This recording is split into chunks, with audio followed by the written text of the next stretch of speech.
Good evening, folks, and welcome to our regular council meeting for Tuesday, May the 26th. And before we get into the regular business for tonight, I'd just like to read one proclamation. We have no reps from the Recreation Month, but anyway, I'll do the proclamation. It's Recreation Month Municipal Proclamation, whereas in Grand Falls-Windsor, we're fortunate to have a variety of recreation and park systems providing countless recreation opportunities for residents and visitors from around the world.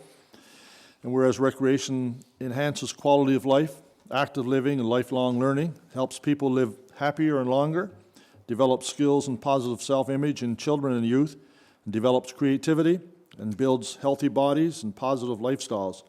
Whereas recreation participation builds family unity and social capital, strengthens volunteer and community development, enhances social interaction, and creates community pride and vitality, and promotes sensitivity and understanding to cultural diversity. And whereas recreation, therapeutic recreation, and leisure education are essential to the rehabilitation of individuals who have become ill or disabled or disadvantaged, or have demonstrated antisocial behavior. And whereas the benefits provided by recreation and parks programs and services reduce health care and social service costs, serve to boost the economy, economic renewal and sustainability, enhance property values, attract new business, and increase tourism, and curb employee absenteeism. And whereas our parks, our open space, trails ensure ecological sustainability, provide space to enjoy nature, help maintain clean air and water, and preserve plant and animal wildlife. And whereas all levels of government, the voluntary sector, private enterprise throughout the province participate in the planning, development, and operation of recreation and parks programs, services, and facilities. Therefore, be it resolved that Grand Falls-Windsor do hereby proclaim that June, which witnesses the greening of Newfoundland and Labrador and serves as a significant gateway to family activities, has been designated as Recreation Month, which will recognize and celebrate the benefits derived year-round from quality public and private recreation and parks and resources at the local, regional, and provincial levels. Therefore, our community, in recognition of the benefits and values that recreation, parks, and leisure services provide, do hereby designate the month of June as Recreation Month and sign the 26th day of May, 2015, the town of Grand Falls-Windsor, and I shall sign off. I need another pen. Get another pen here? The ink is drying up. Keep that for our copy.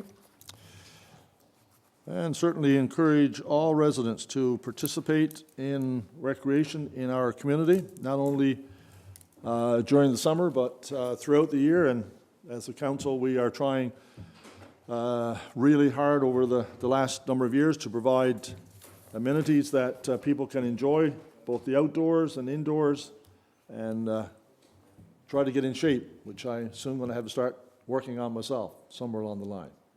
I know you're all looking at me, but the truth is the truth, and that's the way it is. Anyway, so I just encourage people to get out and participate in that. Okay, moving on to the order of business for Tuesday, May the 26th. First of all, any additions to the agenda? If not, the minutes have been circulated for meeting number 445, which was held on Tuesday, April 28th. Are there any errors or omissions in the minutes as circulated? Councillor Cody Davis. On page 5, under special events and tournaments list, the final paragraph there, committee noted the number of events and activities has been increasing. Encourage all residents to participate, should be participate. The Public Works minutes state that I presented them in that council meeting. I did not present those minutes. I believe that was Councillor Mercer, or Deputy Mayor Manuel, who presented those minutes. On page 15, other business, Councillor Cody Davis informed public of the Ex-Voice Positive Thinkers top 10 ways to beat anxiety should be anxiety. And also, Councillor Cody Davis said she also wished to join the Minister of Municipal and Intergovernmental Affairs. I was asked to join the Minister of Municipal and Intergovernmental Affairs for Municipal Awareness Day. Okay. Any further changes or errors that need corrected? If not, with those changes made, I have a motion to accept the minutes as circulated, moved by Councillor Moore, second by Councillor Mercer. I didn't know if that was a fist or a yes or whatever it was. All those in favour and against? And the motion is carried. Any business arising from the minutes? No business arising from the minutes. Disbursement report, Councillor Mercer. Thank you, Mr. Mayor.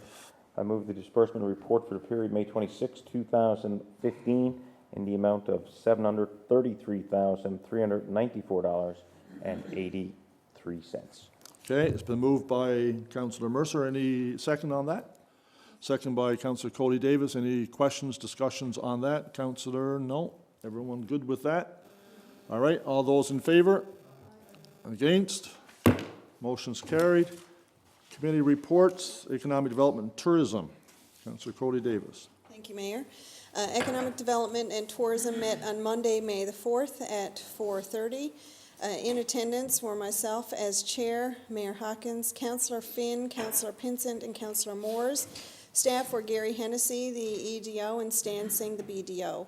Mr. Steve Clark and Mr. Clint Curtis of Seven View Studios also attended from 5 to 5:30. First item, brand copyright. The committee discussed the option of copyrighting the town's brand and slogan, Perfectly Centered. Recently, we have noticed 2 instances where companies have used our brand, color scheme, or our slogan. The Economic Development Officer will follow up with the town manager clerk on this and report back to the committee. Saltscape Expo. The Economic Development Officer attended the Tourism Consumer Trade Show in Halifax the weekend of April 24th to the 26th. He was accompanied by Mr. Fred Parsons, General Manager of IRMA. The show saw a total attendance of over 40,000 this year with over 475 exhibitors. Mr. Parsons submitted a report on the show and was very pleased with the numbers and quality of conversations with those that visited our booth. The EDO echoed Mr. Parsons' comments as well. The committee discussed ways to improve our presence at next year's show with a new town video, musical entertainment, and possibly food. Town Video, Seven View Studios. Mr. Clark and Mr. Curtis gave the committee an overview of their services in producing a video for the town. The committee made several suggestions on the content of the video, highlighting the quality of life here summer, winter, and fall. They will submit a proposal to the town next week, and the committee will review. If accepted, we anticipate the video being completed for a spring 2016 release to our website and social media accounts. The Bonavista Institute, the role of municipalities in tourism planning and development. The EDO has completed the 7-week online course. His final report was presented to council and was reviewed. We will use this draft as a template to conduct our own planning for a tourism plan in the fall. Mudfest update. The Economic Development Officer reported that a new website, www.gfwmudfest, so gfwmudfest.ca, has now been launched along with a Facebook page and Twitter account for this event. The Leisure Services Coordinator will give a more detailed report at the next Parks and Rec meeting later this week. Farmers Market meeting. The Economic Development Officer met with the representatives of the Farmers Market on April the 29th. There were 9 people in attendance. 6 others indicated that they were interested in selling at this year's market. Several topics were discussed, including the launch of the market on June 20th, marketing campaign, hiring of a coordinator through a wellness grant valued at $7,000, and the town has received and moving the market forward. We are anticipating a very good year this season at the market and encourage locals to drop by every Saturday from 10 a.m. to 1 p.m. Youth Mental Health Event. The Business Development Officer gave an overview of this event, which took place on April the 24th. There were almost 40 participants in this one-day event, and all were very pleased with the outcomes. An action plan has been developed on this very important topic, and the group will move forward on the implementation of it. Age-friendly grant. The town has received a $5,000 grant to develop a series of videos that will educate seniors, caregivers, and the general community in several topics, including transportation, housing, social participation, etc. Other business, the Chamber Trade Show. The committee discussed whether to take a booth in this weekend's trade show. The consensus was to participate and use the booth to promote several town initiatives, such as Mudfest, Salmon Festival, and other town projects. Our meeting adjourned at 7 p.m., and I move the recommendations and report of this committee. Moved by Councillor Cody Davis, seconded for that. Second by Councillor Pinson. Any discussion, questions on economic development tourism? Not. All those in favor? Against? Motion's carried. Parks, Recreation, and Special Events. Deputy Mayor. Thank you, Mr. Mayor. The Parks, Recreation, and Special Events Committee met on Wednesday, May the 6th. In attendance were myself as chair, Councillor Amy Cody Davis, Councillor Tom Pinson, Councillor Darren Finn, and Councillor Bruce Moores. Staff in attendance were Keith Antle, Parks and Recreation Foreman, Todd Mercer, Leisure Services Programmer, and David Nichols, Director of Parks and Recreation. 30-day Community Physical Activity Challenge. The committee discussed the 30-day Community Physical Activity Challenge, which the town participated in during the month of April. This event was a great success, and our town recorded a total of 161 points, which put our community in the top category of achievement. The committee would like to thank all the groups and individuals who participated in the challenge, and the committee looks forward to participating in next year's event. Summer program. The director informed the committee that the town has received sufficient funding from the Federal Summer Student Employment Grant Program to employ 15 students. This funding will enable the department to offer a good summer program this year. The Leisure Services Programmer informed the committee of the various programs to be offered this summer.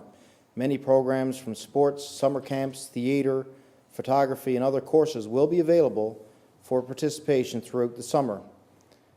Summer brochure. The staff informed the committee that the 2015 summer brochure will be finalized at the end of the week. The brochure will be distributed to all households and be online in mid-June.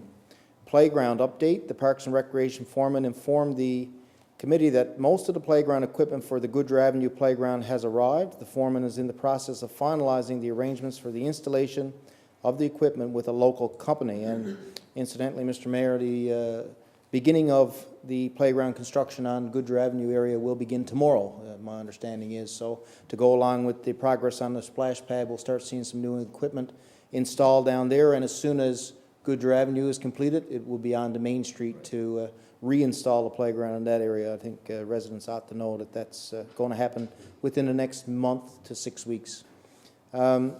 Splash pad update and operations. The committee discussed the splash pad construction. Work has commenced on the completion of the splash pad by the local contractor. Commissioning of the splash pad is scheduled for the week of June the 8th to the 12th. The committee will schedule a date for the splash pad opening and discuss the policies and operations at the next committee meeting. The committee discussed the importance of video surveillance for the splash pad area and recommends that video cameras be installed as part of the project. Dog park update. The committee discussed the progress of the new dog park construction. The Parks and Recreation Foreman informed the committee that the park staff should have the new dog park completed in a week or two. The committee expects the new dog park to be in operation by May the 15th.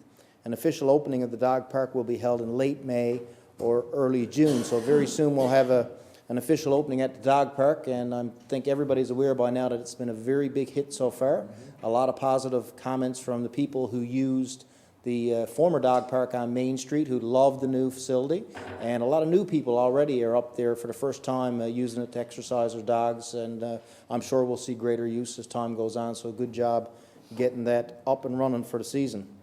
Clubhouse demolition. The committee discussed the demolition of the old clubhouse at Goodyear Avenue Field. Staff informed the committee that the old clubhouse will be demolished within the next few weeks. Healthy eating, Grand Falls-Windsor. The committee discussed Eat Great and Participate program resources as presented by the Eat Great and Participate coordinator. The resources presented included a sample of healthy community eating policies, healthy choices for canteens, and a community healthy eating guide. The committee supports this program and will review the presented resources at the next committee meeting. Glad to see us moving ahead with that. Mr. Mayor, we spoke about that a couple of months ago, and it's important to provide as many healthy choices for our residents as possible at our various events. Hot dogs will still be served, I'm sure. What about stadium fries? And stadium fries, you'll never be able to get rid of stadium fries, but it's nice to have a wide variety, and certainly to encourage the healthy eating for our citizens is something that we look forward to doing. As long as I can get me chips in the winter, I don't care. That's the gravy. Correspondence, Town of Bishops Falls. The committee discussed correspondence received from the Town of Bishops Falls requesting the use or rental of 100 tables on June 27th. The committee noted that the tables will be in use for the Exploits Valley High graduation and Safe Grad on the 26th and 27th. The committee recommends that the director contact the Town of Bishops Falls and notify them that the tables will be in use and thus unavailable for the requested date. Correspondence, Town of Millertown. The committee discussed correspondence from the Town of Millertown requesting a prize or promotional support for the second annual Red Indian Lake Fish Derby on June 12th to the 14th. The committee recommends that a prize package be donated and that the director make the necessary arrangements with the Town of Millertown. Correspondence, Trans-Canada Trail. The committee discussed correspondence from the Trans-Canada Trail Foundation inviting Mayor Hawkins to be a Trans-Canada Trail champion. The committee recommends that the town, through Mayor Hawkins, accept the invitation and be a Trans-Canada Trail champion. Correspondence, Provincial Taekwondo Society of Newfoundland. The committee discussed correspondence received from the Provincial Taekwondo Society of Newfoundland requesting a $500 sponsorship for a training seminar in Grand Falls-Windsor on April 25th. The committee noted that the date for the event is already passed and recommends that the request be denied. The committee recommends that the director discuss future partnership opportunities with the Provincial Taekwondo Society. Correspondence, Friendly 50-Plus Seniors Club. The committee discussed correspondence received from the Seniors Club for financial assistance for a 3-day trip to Bay Roberts from August 14th to the 17th. The committee recommends that the town provide $650 of financial assistance for this event. Travel request. The committee discussed a travel request for an individual traveling out of province to represent the town at the 2015 Atlantic Female Hockey Championships. The committee recommends that a $300 travel grant be provided for financial assistance to attend this event. June Recreation Month Municipal Proclamation. The director presented the June Recreation Month Municipal Proclamation.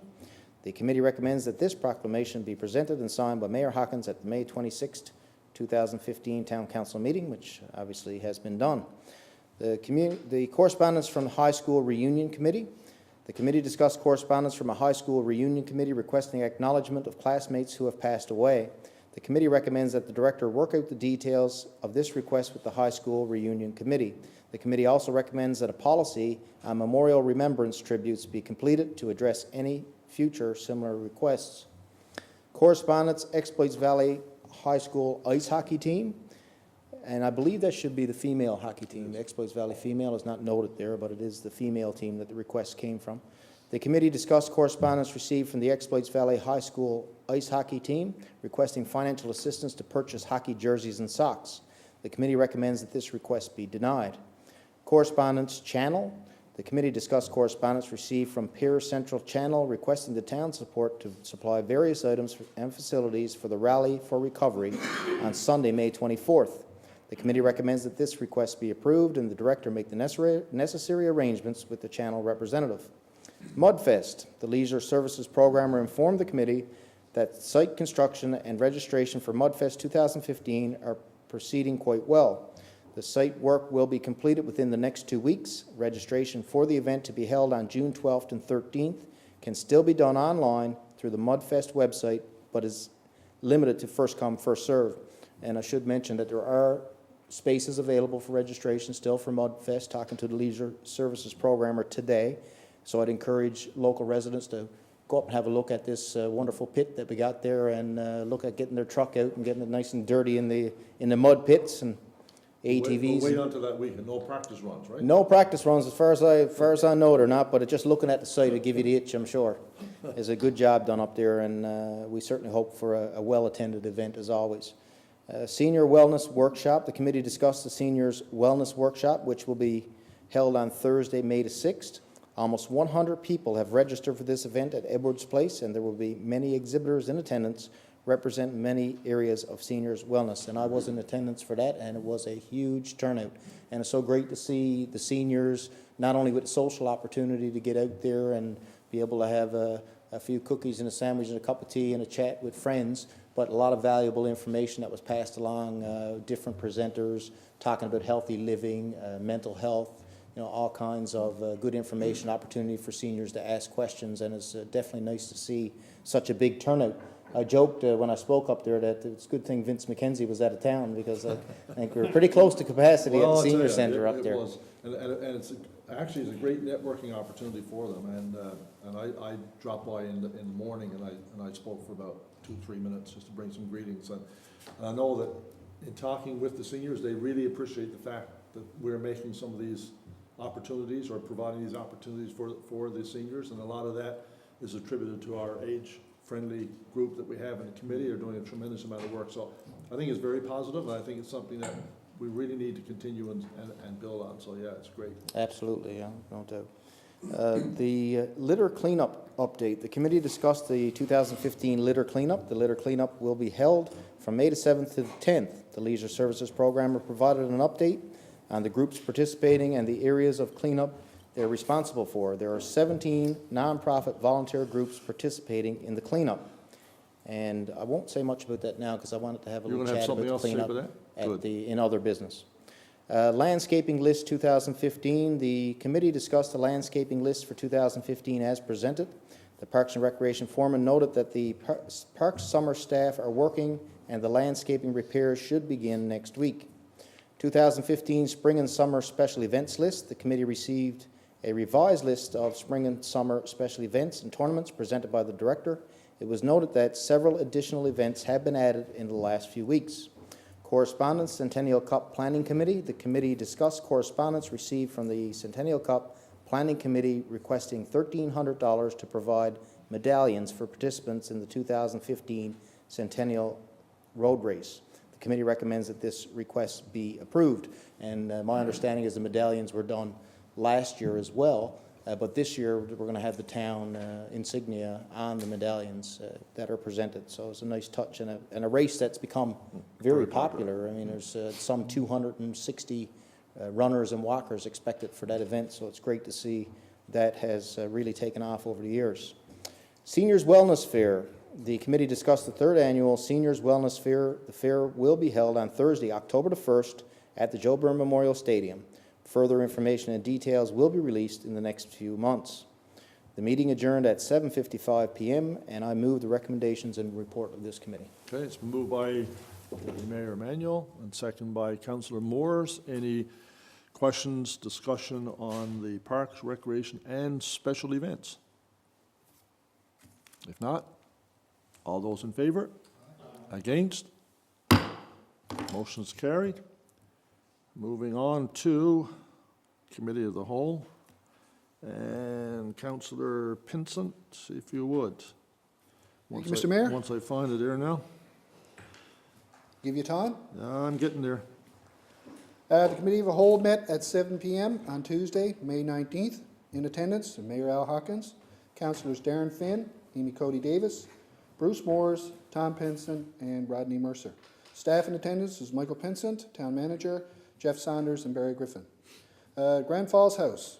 Rodney Mercer reported that the Grand Falls House Committee received a report today from their consultant. Once this report is discussed by the committee, a meeting will be arranged with council to determine what direction is required.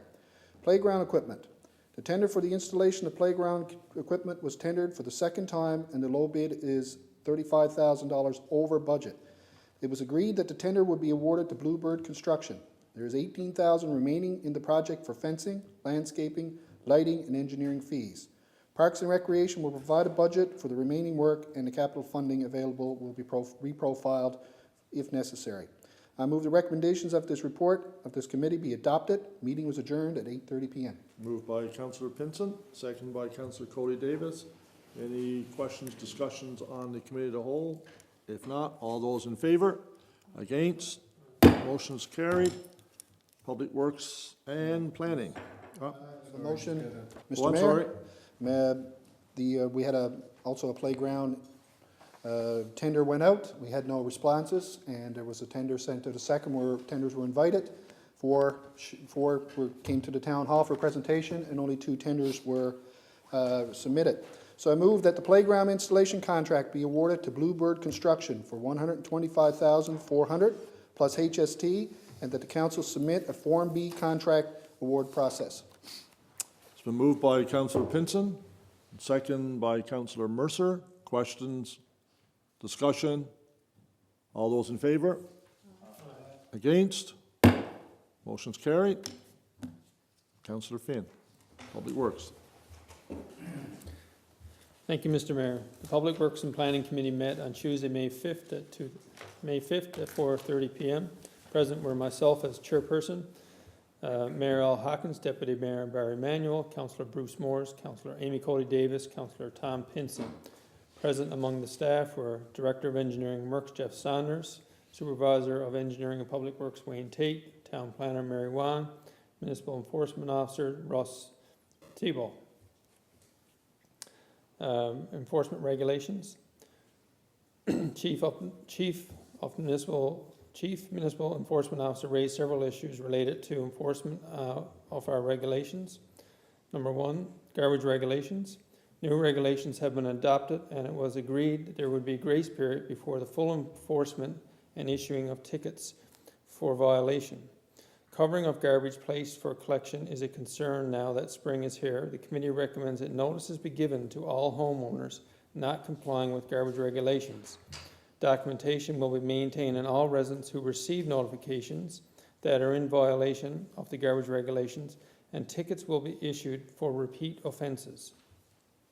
The committee also recommends that enforcement of the regulations commence June 1st, 2015, following the completion of the spring cleanup. Number 2, general complaints. The municipal enforcement officer finds it difficult to follow up on general complaints that are registered with the town. Most times, information provided is incomplete. The committee recommends that all staff record name of complainant, contact number, and nature of the complaint before passing it on to the municipal enforcement officers for follow-up.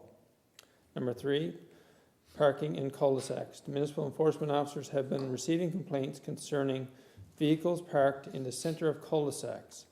There is nothing in our regulations that prevents this from happening, provided they do not interfere with traffic flow.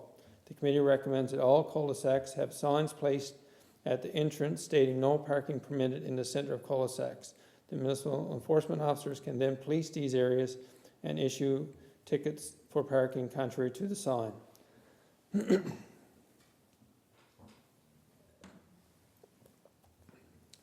Surplus municipal enforcement vehicles. With the purchase of the new municipal enforcement officer animal control vehicle, we have an old police car that is surplus to our needs. Lewisport is implementing a municipal enforcement department and is looking for a vehicle. The committee recommends the surplus vehicle be sold to Lewisport for $3,000. Discretionary use. 109A Lincoln Road. Council received a request to develop 109A Lincoln Road. This proposal is a mixed-use development consisting of dental, medical offices, and apartment units within one building. Notice was placed in the newspaper and mailed to adjacent property owners. One piece of correspondence was received about concerns with impacts to Lewis John nature area. The committee recommends the development be given approval in principle pending engineered drawings and permit application. Attention will be required by the developer to retain all trees and vegetation outside the property boundary. This will be a condition of the permit. Complaints, 119 Lincoln Road. The committee discussed complaints from neighbors concerning the operation of 119 Lincoln Road. The committee recommends we proceed with the appeal that is registered for July. The committee also recommends meeting with the residents in the neighborhood to get a clear understanding of all the issues.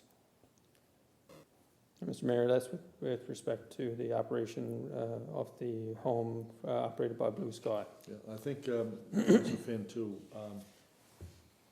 because I know that Blue Sky has requested a meeting. and I think we indicated we probably would meet with them sometime in early July, but I think we also need to get a meeting with the neighborhood, because I received another complaint last night.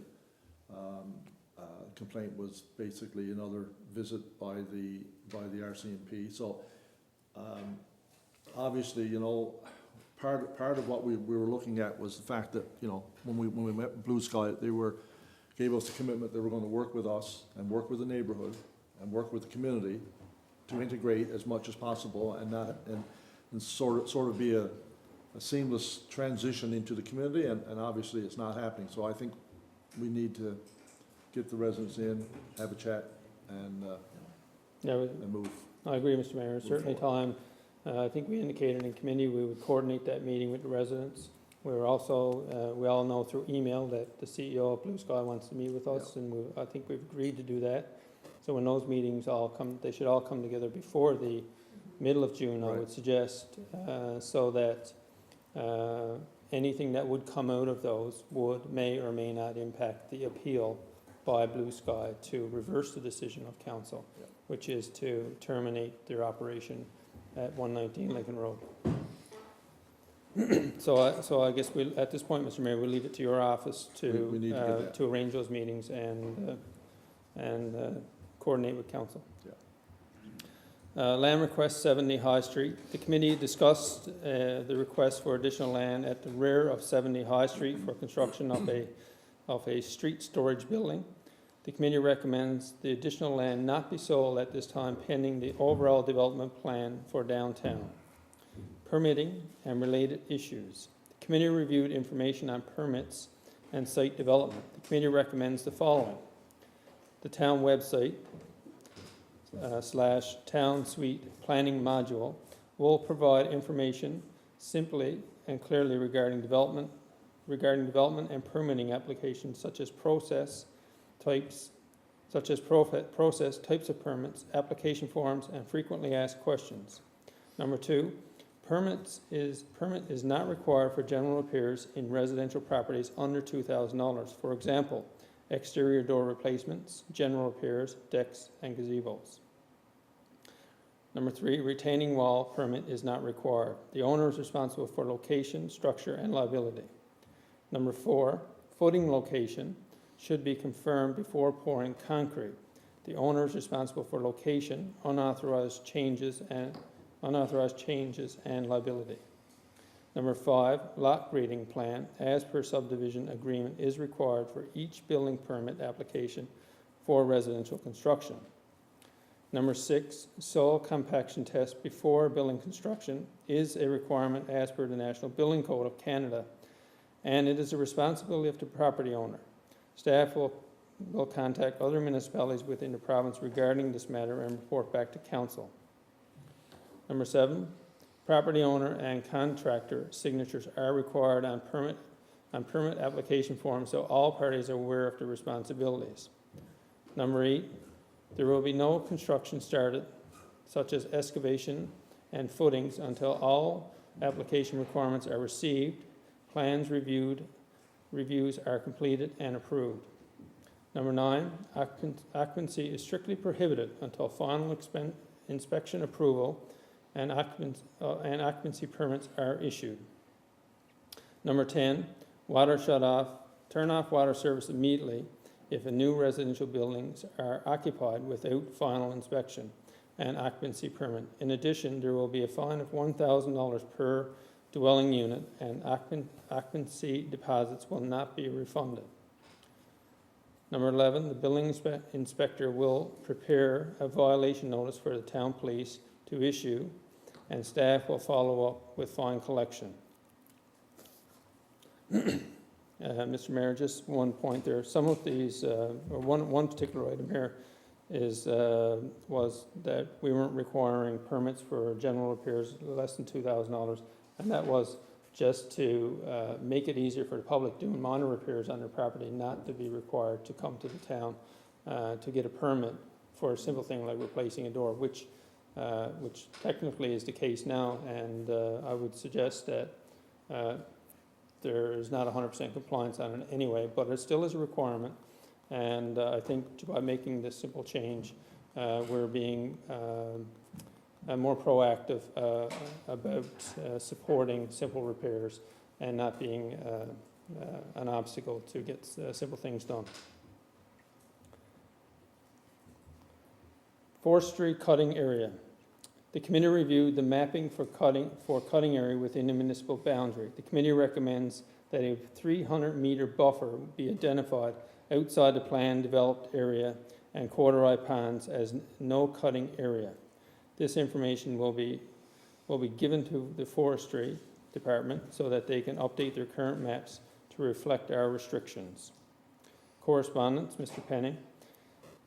The committee reviewed correspondence from Mr. Penny concerning development adjacent to their operations on Trans-Canada Highway West. He is concerned that another industrial operation may impact traffic flow and their water supply. The committee recommends that the original land request be approved and applications be submitted to the Crown. Traffic flow will increase, but the committee does not feel this is a concern. The water supply for the new operation is the responsibility of the developer. Correspondence, Mr. Leahy, the mill treatment facility. The committee discussed the correspondence from Mr. Leahy from Transportation and Works related to the effluent treatment equipment that is not included in the original mill demolition. The committee recommends that staff discuss the acquisition of some equipment and piping that may be useful in our operation. The treatment plant cannot be incorporated into our wastewater treatment. The committee also recommends that staff discuss other pieces of equipment that can be incorporated into future tourist displays, such as bricks from the stack and the header and number 3 machine, etc. Other things that maybe come from that demolition that may be of use to the community in the future, Mr. Mayor. So we'll have those discussions with Transportation Works. Land request 23 Andrews Crescent, Mr. Moss. The committee discussed the request for backland at the rear of 23 Andrews Crescent. This parcel is within a larger section of Crown land that is being considered for development. The committee recommends this request be considered as part of the overall development scheme that is expected to be presented to staff within the next month. Traffic controller painting. The committee discussed themes for painting of the 5 traffic controllers in the town, Mr. Mayor. That's the boxes are referred to that control the traffic lights. You would see them at the intersections. Canvas has agreed to do the painting provided that the town supplies the materials. The committee recommends that Canvas be asked to present 15 to 20 different sketches or ideas to be considered by the committee. The Exploits River is to be the main theme behind the concepts to be presented. The council will make a final selection on paintings to be used. Video surveillance. The committee discussed the video surveillance at the town-owned facilities and the importance of standardizing the equipment. A preliminary report was completed in 2014. The committee recommends the report be updated and presented to the Finance and Administration Committee for review. Correspondence, Youth 2000 Center, paved parking lot. The committee reviewed the request for paving the parking lot at the Youth 2000 Center on Bond Street. The committee recommends that a small section be resurfaced to include a basketball net and 4 square game areas. Mr. Mayor, the meeting adjourned at 8 p.m. and I move the recommendations and report of this committee. Okay, it's been moved by Councillor Finn and second by Councillor Moores. Any questions, discussions on the report and recommendation of the Public Works and Planning? If not, all those in favor? Against? Motion's carried. And let's move on to, let's see, Finance and Administration. Councilor Thank you, Mercer. Mr. Mayor. Just before we start, at Finance Committee, I indicated that for this meeting, I'll be asking for Family Dental Office requests to be removed from the minutes and put aside as a separate item agenda. Okay, it's been moved by Councillor Mercer. And do we have a seconder for that? Second? Deputy Mayor, second. And all those in favor to have the Let's see, what are we looking at here? Family dental office removed from the minutes, so we're removing it for discussion? Is that the intent? Been removed for discussion. All those in favor? Aye. Against? Motion's carried. So we're discussing family dental office. Will we do the regular minutes first? No, do that first. All right, I'll start off. Finance and Administration Committee meeting Wednesday, May 20th, 2015 at 4:30 p.m. Those in attendance, myself as chair, Councillor Bruce Moores, Councillor Amy Cody Davis, Councillor Tom Pinson, Councillor Darren Finn, staff present, Barry Griffin, Director of Finance and Human Resources, along with Town Manager, Town Clerk, Mr. Mike Pinson. Page 3, Family Dental Office. The committee reviewed a request from Family Dental Office to reduce the mill rate for the professional offices. The committee recommends that no change be made in our taxation rates for professional services, Class 4. Okay, and so what are you recommending? That there be no changes? I'm recommending changes be made, as was recently done with chiropractic office, along with physiotherapist. Because right now, the minutes are saying the committee, which your chair of the committee says, recommends that no change be made. No change. If you look at the letter, the request was to reduce the mill rate. Absolutely. So your discussion, you're recommending that there be no change to mill rate. I'm requesting that there will be change. That is my personal request. I'm asking, Mr. Mayor, for this to be removed and voted on separately. Okay, So- so we got to be clear on what we're voting on. Okay. What we're voting on right now. Is the minutes as it is stands right now? No, what we're voting on right now, and that's where discussion has to come in. The voting on, the committee is recommending that there be no change made in taxation rates for professional services Class 4. Yeah. Okay, so any discussion? That is the motion. So, well, it was moved by Councillor Mercer, and we have a second by Councillor Finn. The motion is, the committee recommends that no change be made in our taxation rates for professional services Class 4. We need a mover. Yeah, We've the moved- original text that's here, right? Yes, we've Yeah. moved it out of the minutes. Okay, so it's been moved out of the minutes. Now we are now discussing on that section outside of the minutes. Yeah. So now, the committee, I'm assuming if Councillor Mercer is going to speak against it, I'm not too sure he wants to be making the motion that, to keep the taxes the same. So do we have a motion? The committee recommends that no change be made in our taxation rates for professional services Class 4. So do we have a mover for that motion? That the minutes stay the same? Absolutely, absolutely. I move that the minutes stay the same. Okay, so Councillor Pinson's moving, and seconded by Councillor Finn. Discussion on, the committee recommends that no change be made to our taxation rates for professional services Class 4. Discussion. Thank you, Mr. Mayor. Back, I think in November, or could be October, there was a request received from a physiotherapist group about the change in their tax base. And at the time, they requested that the mill rate be reduced to 15 based on research done with other towns. We met, we had a lengthy discussion, and we agreed to do it. Several months after, we received a request from chiropractor group, and we did the same.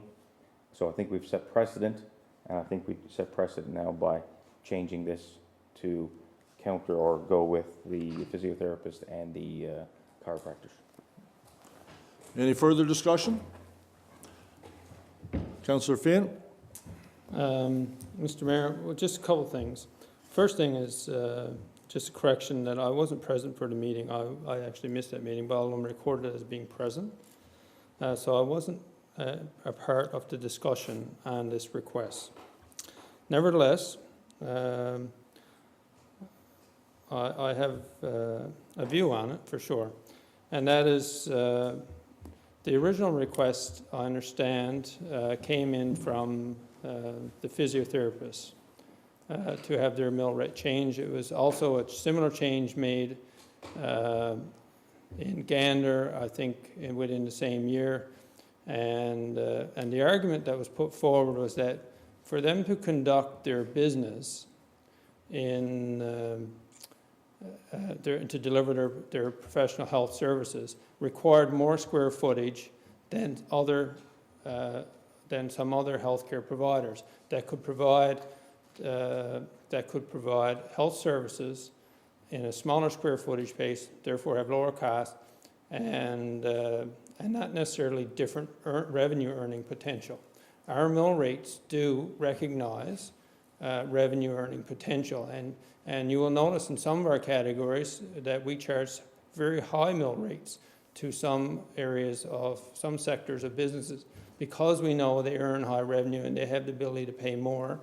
And they're also benefiting from the services that is provided by the municipality in terms of fire protection, paving of roads, sewer, water, all of the services that anyone would get, all of their customers also get, and the businesses benefit from. That's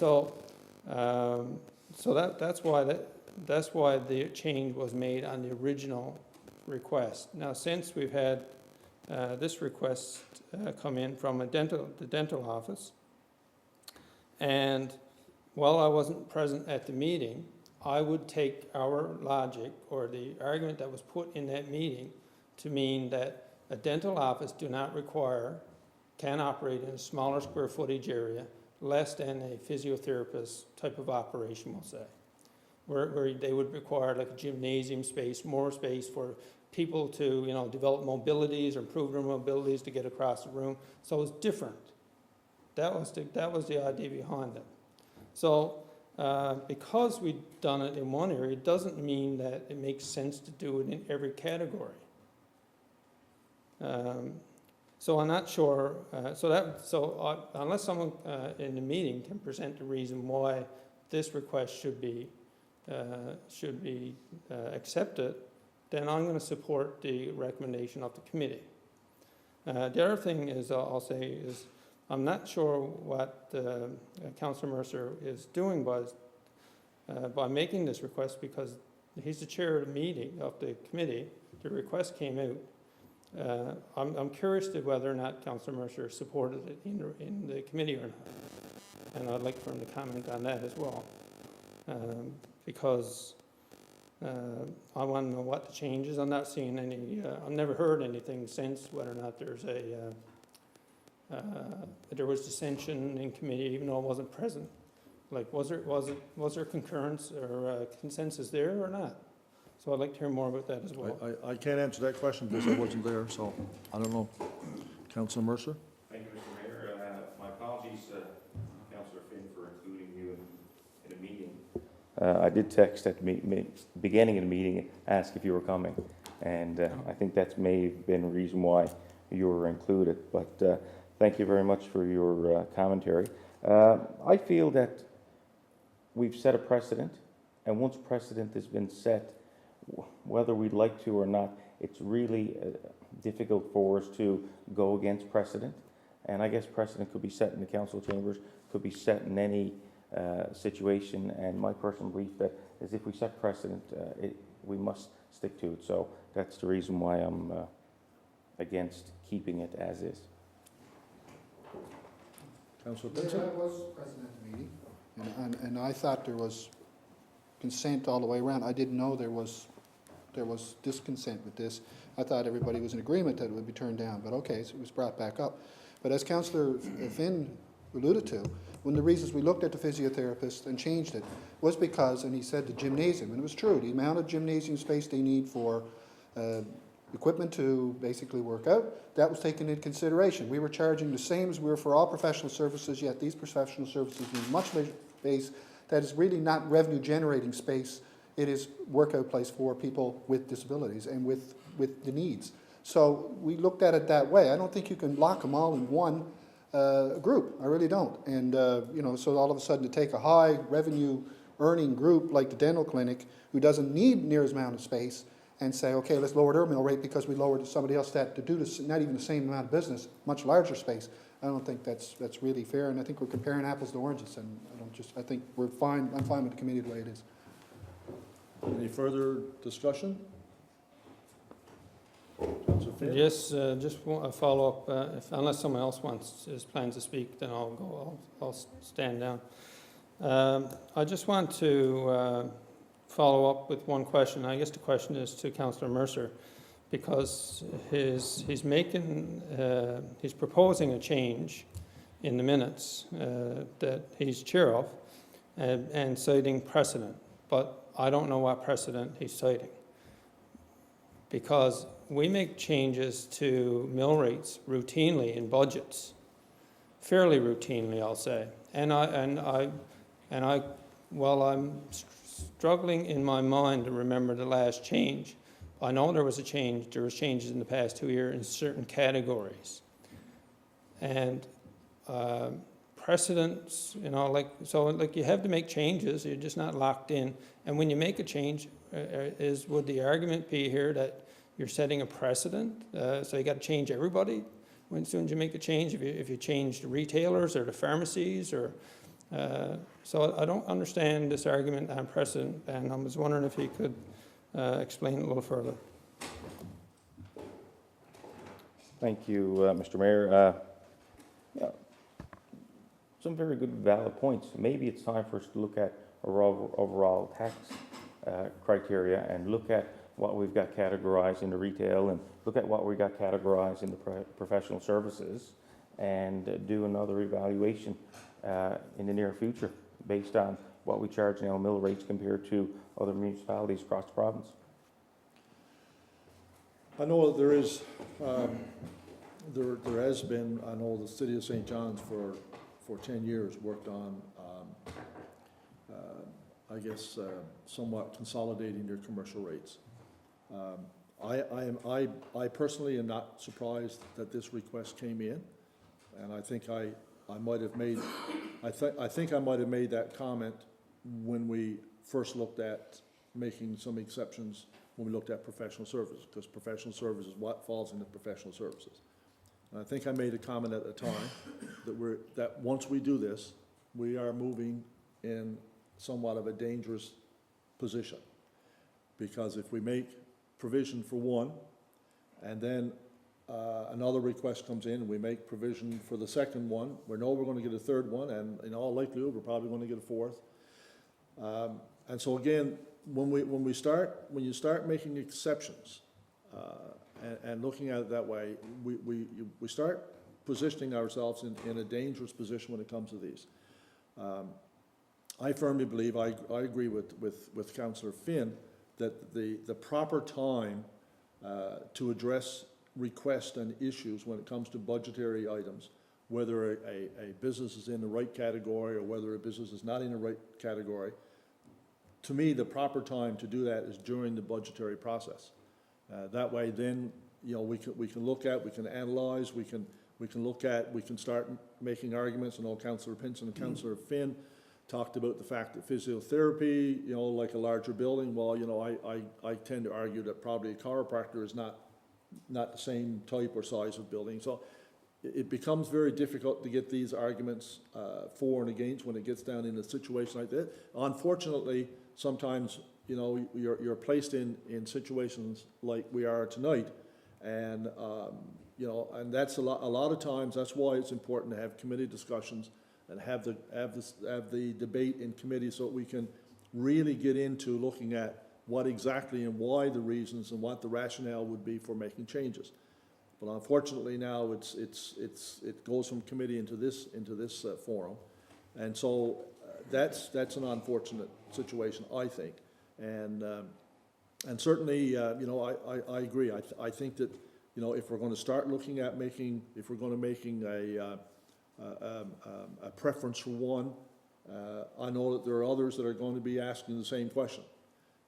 If you look at retail, we have different types of retail. Now, how does all retail fit into it? Is it going to be just the department stores? Is it going to be jewelry stores? All these are retail. So you're getting into all kinds, and we have our tax structure set up under the budgetary process, and then that becomes very difficult. And so, again, I know the situation we're in, and I know we've been placed in that situation, and we were placed in that situation by making exceptions before. And that's the issue we're in now. Councillor Finn. Mr. Mayor, I realize that I'm probably not supposed to get 3 turns, but, but you know, while we're agreeing, I take an exception to some of your comments. Yeah, that's all right. I don't know, that's not the first time. So anyway, let me start. You made a comment, like it's time to debate this in committee. Well, you know, except for that last meeting, I am at 99% of them meetings, and it is debated in committee. It is debated at budget time. Every councillor here has been through the budget process at least twice. I've been through it many more times. All the tax categories are presented to council every year annually, and every time there's a request that comes from a group, which do come routinely, even though they're not always, a change is not always entertained. So they are reviewed. And so, Mr. Mayor, I just want you to be careful. I suggest you be careful that the public is not left with an impression that we don't review them. We do review them. And the last change I'm trying to remember, and maybe the chair or the director of finance or town manager can remind me, but I'm pretty sure we made a change in the pharmacy category. So I just wanted to speak to that point. The other point, Mr. Mayor, was your comment on exceptions. I don't treat the decision of several months ago with respect to the physiotherapist operations to be an exception. I treat it as an adjustment to their situation. It is not an exception for this group versus that group, not at all. Because you can't think about it that way, like you're making an exception for one over another, because that wouldn't be fair. And if you use the word exception, you are being unfair in some way, and I don't think we're unfair in our handling of that original matter. And Mr. Mayor, with respect to like the review of our mill rates for taxation on business properties, those changes are made routinely by us, fairly routinely, and they are compared to other communities on a regular basis. Councillor Mercer commented that maybe we should time to review them all. Well, they are reviewed all the time. I'm totally open for reviewing everything all the time. Everything can be on the table. Members of the community, the business community, can bring their concerns forward. You know, I feel that my category is unfair, or their category is unfair, residential or business.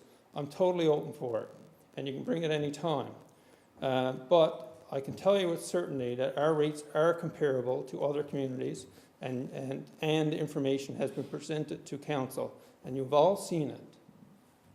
So I just take exception to some of the comments that we're treating one category as unfair in spite, and on top of that, and I wasn't even at the meeting, but after a committee makes a decision, and according to Councillor Pinson, it was consensus, which means that no one objected to this decision in the committee, and now we're having this debate. So it just doesn't make sense. Correct.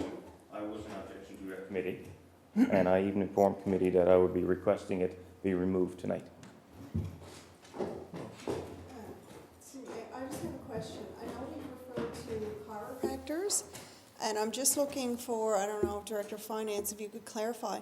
Was it chiropractors we changed, or was it massage therapists? It was both. There were 2 separate requests. And they were discussed separately, right? One was done at one time, and then subsequent to that, the request from the chiropractors came in, and that was dealt with. Okay. And this is Okay, any? Councillor Pinson. Obviously, I was in the meeting, and I don't remember anybody being an objection. It was questioned and talked about, but I don't remember an objection. However, with that said, I have no problem with any councillor who wants to stand up, separate, and have a discussion. So, you know, just because you never said anything or whatever, I still have no trouble with you coming up here. I think this is open, this is fair game, and so you know, so to sort of say, don't bring it up again. I don't agree with that. Any councillor here, anybody here, open to bringing anything up in these meetings, televised meetings? By all means. I mean, I'll stand by whatever. But Mr. Councillor Mercer wants to bring it up. I'm fair with that, I'm okay with that. If I didn't remember that he objected, I don't remember, but he still has that right.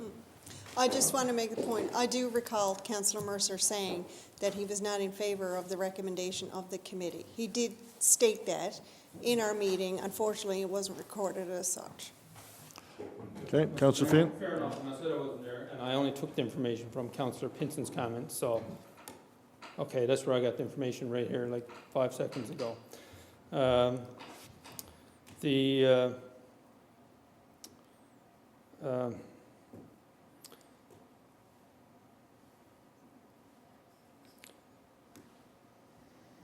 With respect to the request to separate, I also don't object to separating the minutes and changing your mind in the meeting. What I object to, and I'll say that it's more of a respect issue, that council being, like our committee, we have a structure, I'll say, for however good it works or not.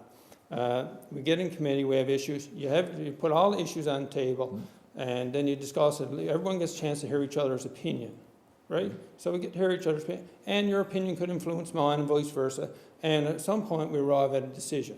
So yeah, Councillor Pinson, yes, we can come into this room and you can have a discussion, and you can change your mind and have a discussion on something maybe you never said in the meeting. But you know, it's a courtesy that council, that you at least presented in committee, so that I can have a chance, maybe I could be influenced by your opinion. But you know, the time to bring it is also in committee. It's not too surprised. This is not like the surprise Jack in the Box event, the committee, council. We should put all the issues and answers and responses and debate in the committee room so that we can all have a chance to formulate our decision. And we also get an opportunity to anticipate and expect what's going to be debated in council chambers. Is only being fair to each other, like really. Town Manager? On a technical note here, I was on vacation when this meeting was held, but the Municipalities Act requires you to set your tax rates for your budget and base your budget on those. But it does give you some leeway to make adjustments or changes. And the door is closed on that, so any decision you make would be for the 2016 taxation year. Now, I had no idea it was going to be contested, or that there, you may be suggesting a change, or would have advised earlier than this. But I believe it's April the 30th or March 30th that you have to have, or that's the window of opportunity you have for making any adjustments to your tax rates. So any decision made would be for the 2016 taxation year. Deputy Mayor? Yeah, Mr. Mayor, I also wasn't present at the finance meeting, and I just want to state that for the record. I wish I had been. I would like to have been involved in that discussion. But I'd also like to state for the record that I agree with everything that Councillor Finn has said here. I listened intently to what was said by everybody who spoke, and I agree with everything, going back to the reasoning, why we made the decision back in the fall, and all the other issues that he brought up that I don't care to rehash right now, but I agree with everything that he had to say. Okay. We'll close debate, and we're voting on, and of course, you know, that I think the town manager made a good point with regards to changing because that's a reference I made when we went through our budget process, so we probably, even if we voted against it, it couldn't happen at this point in time. So the committee recommends, it's been moved and seconded, that no change be made in our taxation rates for professional services class 4. All those for? And against? Yes. Motion is carried. There be no change. Mr. Mayor, what was the vote on that? That vote on that was 5-1. 6-1. 6-1? 6-1. Okay, One person voted against it. Councilor Mercer voted against it. all right, thank you. Now, that one has been settled. Now we go back to the regular finance minutes. Thank you, Mr. Mayor. Finance and Administration Committee met Wednesday, May 20th, 2015 at 4:30 p.m. In attendance, myself as chair, Councillor Bruce Moores, Councillor Amy Cody Davis, Councillor Tom Pinson, and staff present, Mr. Barry Griffin, Director of Finance and HR, and Mr. Mike Pinson, Town Manager. Cash collections. You weren't there, were you? Were you that one, finance? Huh? The committee reviewed taxation receivable report as of April 30, 2015. The total taxes outstanding as of that date, $4,544,524, an increase of $149,080, or 3.39% from the previous year. Labor report. The committee reviewed the labor cost as of week 19. Total labor was $993,820. This was $9,798, or 1% under budget. The committee recommends that staff continue to monitor labor cost. Finance Department review. The committee reviewed a report of the Finance Department operations. Also included is the comparative organization charts for Corner Brook and Gander. The committee discussed the report in detail and recommends that no changes at this time. Job descriptions. The committee reviewed job descriptions for Supervisor of Accounting and Information Technology, Taxation Supervisor, Accounting Clerk, IT Assistant, and Accounting Clerk/Asset Management. It is noted that these amendments are current positions. The committee recommends that these be approved. Policy Manual. The Department of Finance presented a complete updated policy manual for the town of Grand Falls-Windsor. The committee recommends that this be reviewed at the next meeting. Maloney Street Development. The committee discussed financing for Maloney Street Development. The committee noted that the current long-term final interest rates are low. The committee recommends that we review our entire loan portfolio at the next finance meeting. Grand Falls Golf Club. The committee reviewed a request to provide funding in the amount of $25,000 per year. The Grand Falls Golf Club also requested approval to extend terms of our guaranteed loan to 6 years from the current 4 years. The committee recommends approval of this for this year. This will be reviewed for budget purposes for future years. Provincial budget. The committee reviewed the impact of the provincial budget HST rebate to municipalities. The 2% increase in HST is scheduled to be implemented January 1st, 2016. Municipalities will receive 25% rebate in 2016 and a 57.14% rebate in 2017. The new benefit for 2016 will be $21,760, and for 2017 is $161,628. It was noted that there would be an increased benefit bank on capital spending. South and Central Elf Foundation. The committee reviewed a request to enter a team in the South and Central Elf Foundation Golf Tournament. The committee recommends we enter a team at a cost of $800. Construction Safety Inspector. The committee reviewed a job description for Construction Safety Inspector. This position is necessary in order to ensure compliance with occupation, health, and safety legislation with regards to ownership responsibilities on capital projects. The committee recommends that the description be approved. Funding for this position will come from capital. Tender Ardee Avenue. The committee reviewed a tender for road improvements on Ardee Avenue. The committee recommends this tender be awarded to W. Reed Construction in the amount of $1,733,245. And may I add, Mr. Mayor, this is several hundred thousand under our estimate. Funding Excite Building. The committee reviewed a cost estimate for roof repairs due to leaks at the Excite Center. The committee recommends that $30,000 be approved for this. Tender Playground Equipment. The committee reviewed the tender for the installation of playground equipment. The committee recommends this be awarded to Bluebird Investments in the amount of $141,702. The meeting adjourned at 8 p.m. and I move the recommendations and report of this committee. Okay, it's been moved by Councillor Mercer and second by Councillor Pinson. Any discussion or question on the revised finance and administration minutes? Mr. Mayor, I stand corrected. Obviously, I was at the meeting. You didn't know it. I went on vacation immediately after. I thought you were probably still on vacation. I was dreaming of vacation. Okay, so we're voting on the amended minutes. Any questions, discussion, Councillor Finn? I just want to note, and I did note earlier on the other motion that I wasn't present, so if that Correct. could be adjusted, I'd appreciate that. Okay, any further discussion, questions on finance and administration? No further discussion. All those in favor? Against? Motion is carried. Any notice of motion? No notice of motion. Which one? Councillor Pinsent.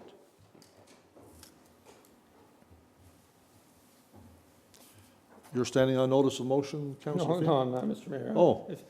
Maybe I'll get some latitude, seeing as I know council already voted on it, but you I can thought- shut me down if you want. I thought you wanted to jump on something. If I could just ask one question on the finance minutes. Well, this, I know you, well, listen, I'll tell you what, since I'm a good boy, Oh, I'm going to do away with Robert's Rules of Orders and say, yeah, you can ask the well, I can bring question. it up in other business if everybody's happy with that. All right. Go for it. Okay, all right, it's only simple, well, we'll see. Under the Maloney Street development says, the committee recommends that we review the entire loan portfolio at the next finance meeting. What does that have to do with the Maloney Street development? In the committee, we were looking at the payments that would be made on an annual basis on Maloney Street. So we were looking at some options on what the yearly cost would be, and the Director of Finance suggested that given that interest rates are low today, this is not a fixed term rate for the borrowing on Maloney Street. So we decided to not only look at this rate and maybe possibly consider locking it in for a longer term at a guaranteed rate, we also decided that we'd look at all other loans that we've got existing and look at today's rate and determine whether we should look for refinance and look for cheaper rates.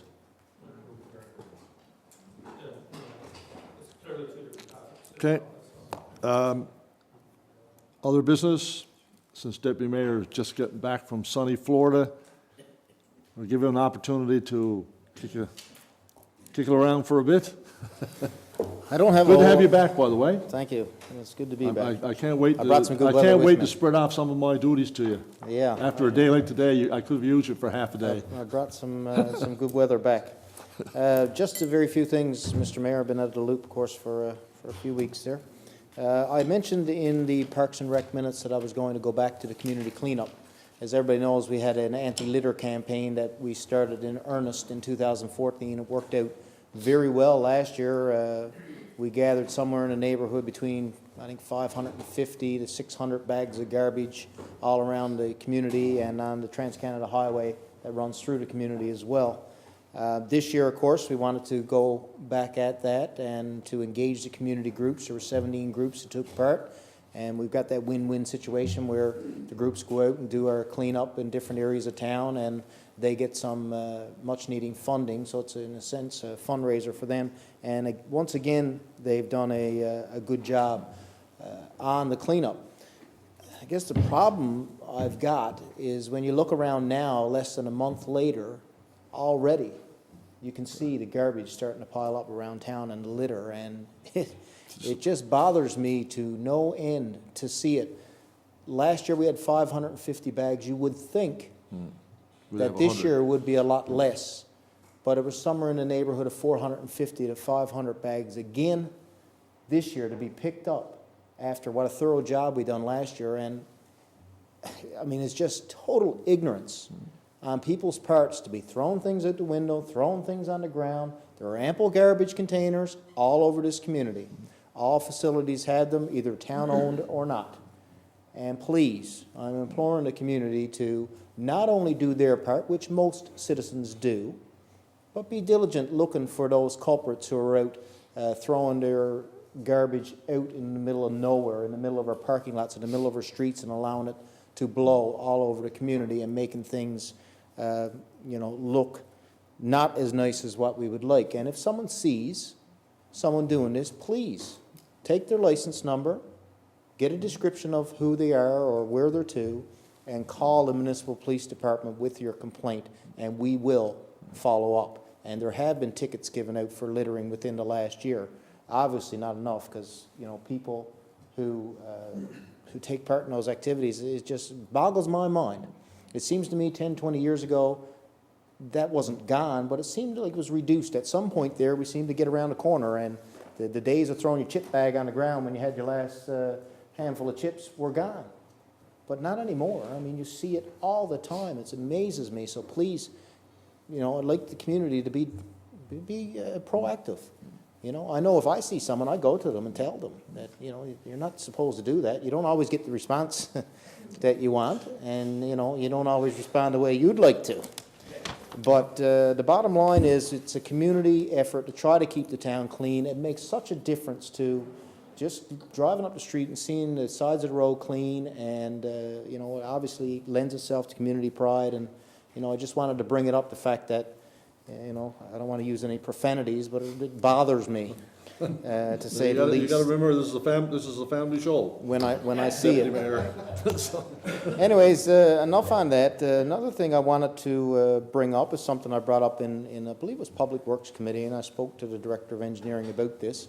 We talk about the mill site, and the demolition of the mill now has started, and what's going to happen with those sites down there in the future and the entire property. And, you know, there's not one thing that's going to happen down there, that's clear, because it's such a big footprint geographically that there's going to take some dynamic development down there to fill it in. But it's almost a certainty that we will see some park areas down there, some green spaces down there.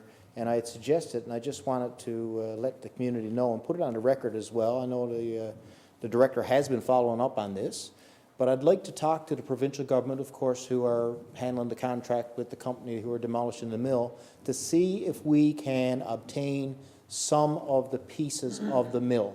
And I mean parts of the machinery down there, parts of certain rooms down there, pieces of the history of the mill, so that when we do develop park areas in that area down there, that we can have a nice bench, and you'd have a piece of the Moby Joe, and you'd be able to tell a story with a storyboard there about the history of the mill, which is what this community, as everybody knows, was born from. And if we don't avail of the opportunity now to go and get these pieces, the opportunity will be lost forever, and I think it would be a shame if we didn't. So I just wanted to bring that up and put it on the record.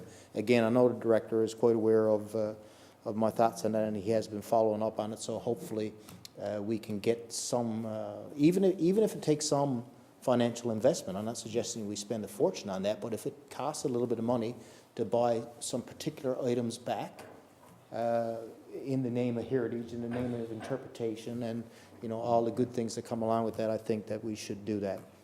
One last thing, I'd just like to congratulate once again a town employee and volunteer firefighter Chris Parsons, who again this year did his almost 100-kilometer walk from Gander to Grand Falls-Windsor in support of the Children's Janeway Children's Hospital.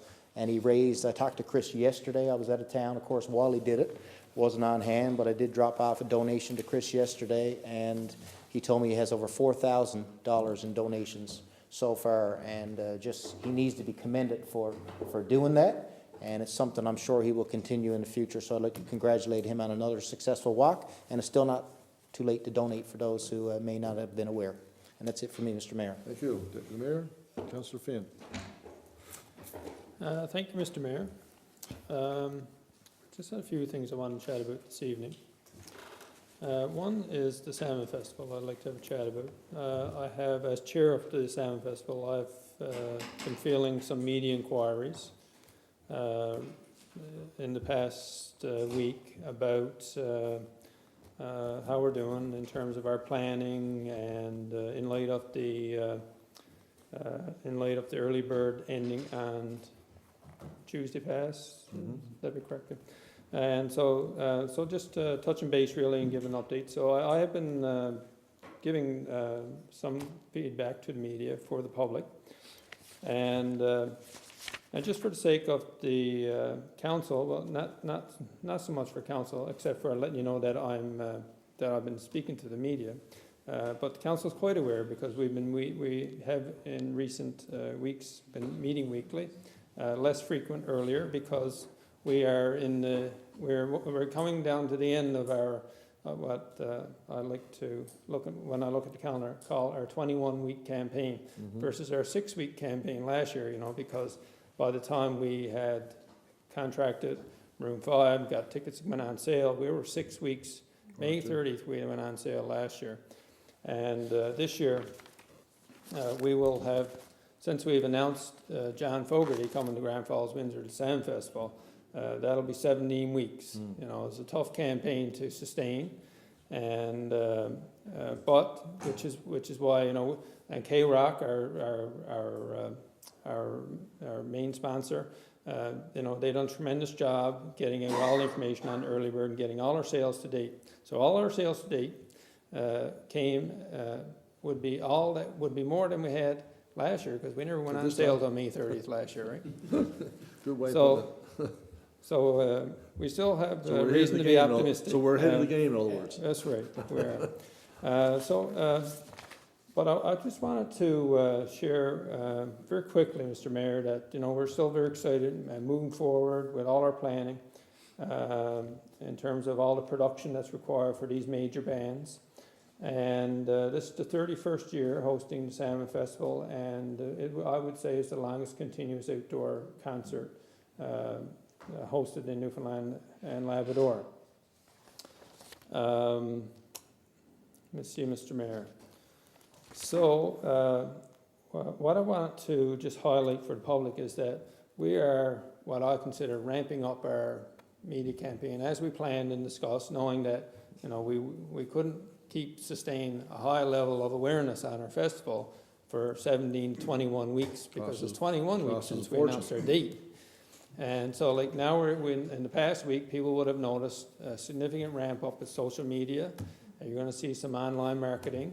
You're going to see some print media and posters, and our radio ads change more frequently. So we're really ramping up our efforts to promote our festival And the in fact the that- environment that we're in, competing with the concert in St. John's. God bless them for Doing it the going same head to day. head with us. Yeah, Really appreciate that. and of course, And- WestJet coming on, Well, coming on stream WestJet helped is out too with, That's right, a new sponsor Yeah. coming on. Well, our major sponsors, you know, Needs, Tex, Toyota, K-Rock, Molson's, Pepsi, Belline, Canadian Tire, you know, all great sponsors. And they're also using some of the major sponsors are using our festival as cross-promotion, promoting their own products, and we really appreciate that.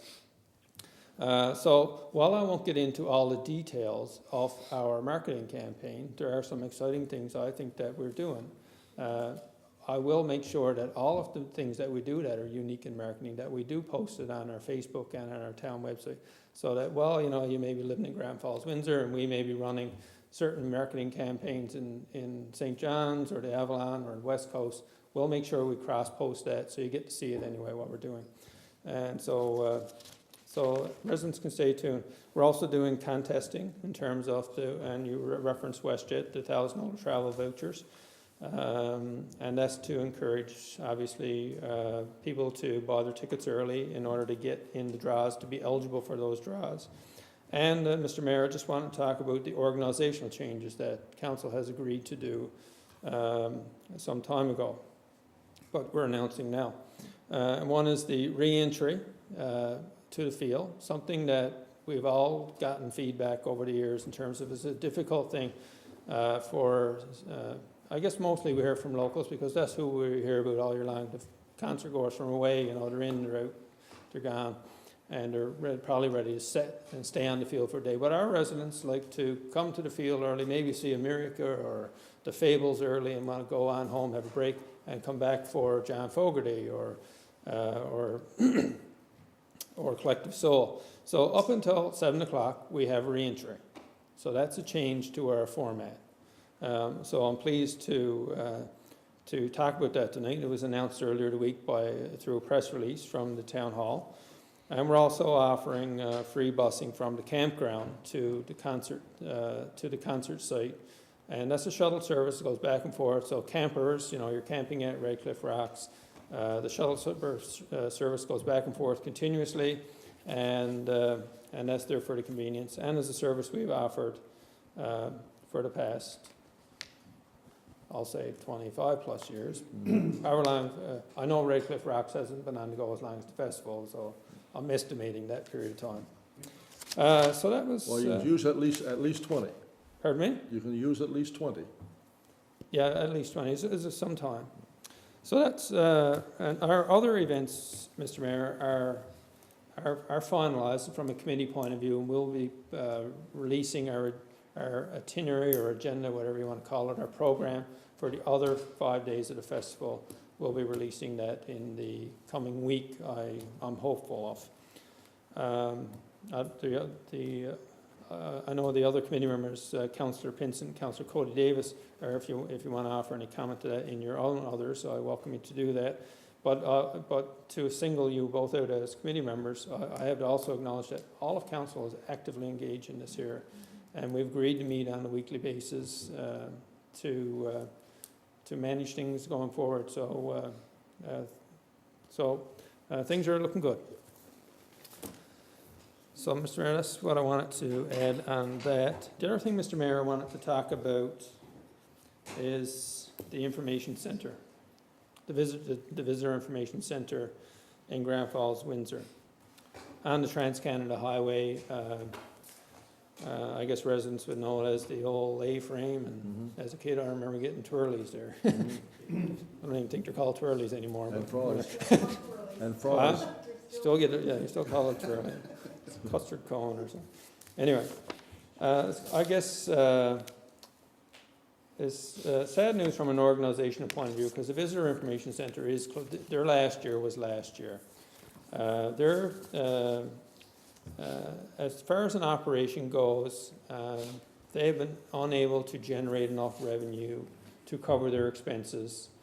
And they did have some revenue sources in terms of crafts, and that's the type of thing going on in their operations. But they're also receiving grants from communities, and the grants from communities plus their sales wasn't enough to sustain their operations. So that won't be opening this year. That operation won't open this year, but it's also reflective of their statistics in terms of number of people that actually use it. Has declined every year, and I'm looking at statistics from 2006 to date, and they're down around 3,000 visitors last year. So it's a steady decline over a number of years, and for a variety of reasons, I would think. I don't have all the answers. The provincial government still offers visitor information centres. I'm not sure what their numbers are offhand in terms of visitation, but with I would suggest that a lot of people traveling now, Mr. Mayor, have their information with them. They have it on their iPhones and their iPads and their cell phones, and perhaps that's a factor. I think it's a factor in terms of the level of participation from the public in needing a visitor information centre, and.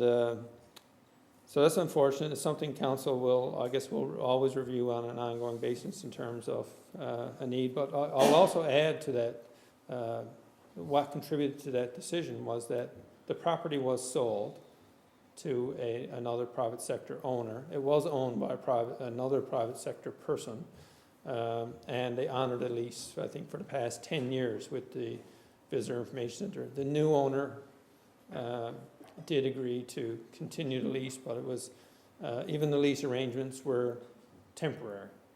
So the whole situation was temporary. From a revenue point of view, it wasn't sustainable. And unfortunately, they arrived at that decision. So I guess, and it's very disappointing for the Exploits Valley Economic Development Association board members, the core ones, and some of them involved for 42 years. And so a long time, lots of effort those board members have given to the community, to our community, to a lot of the communities, from Buckins to Leading Tickles and Fortune Harbour. And I know they were disappointed to wind down their operations, and I certainly felt that in the meeting. but the decision they had to make was apparent to them, I think. The other topic I wanted to talk about, Mr. Mayor, was the riverfront planning session, which occurred. Let's see if I got the date. I don't have it offhand.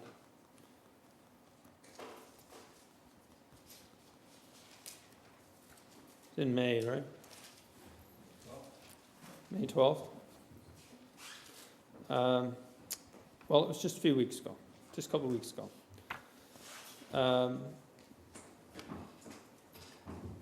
So there was, I think most councillors were able to attend. We had another commitment on the same night, so we had the consultation, and the deputy mayor spoke about the mill site in terms of protecting some of the parts of the mill, the heritage.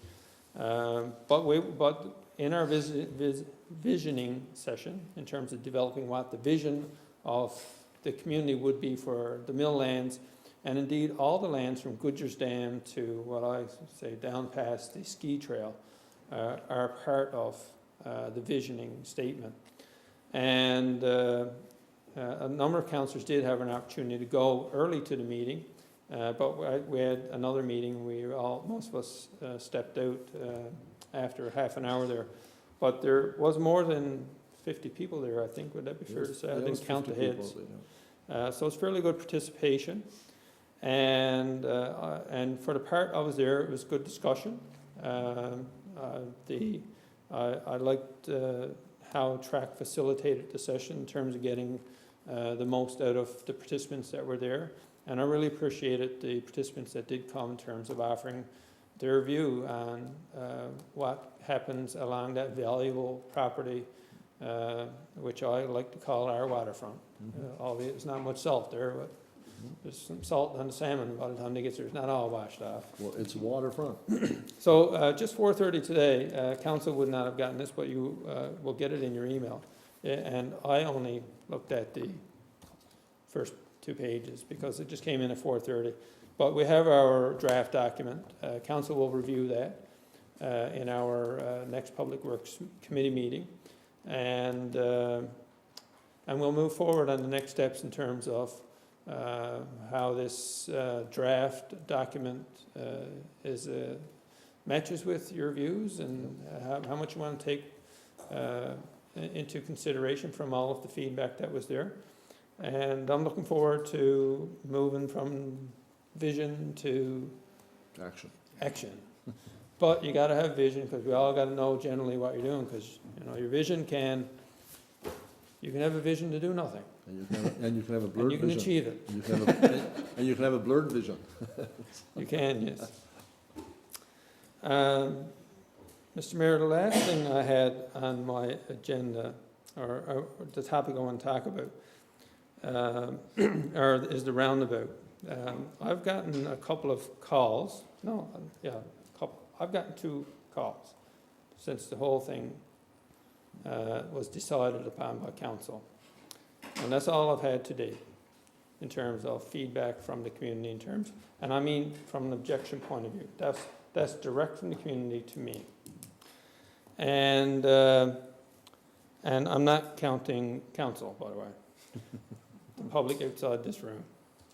So, and I know there's some changing views, I'll call it, from when it was originally decided. And I just want to put it on the table that, from my point of view, the debate has occurred in committee and has been decided, and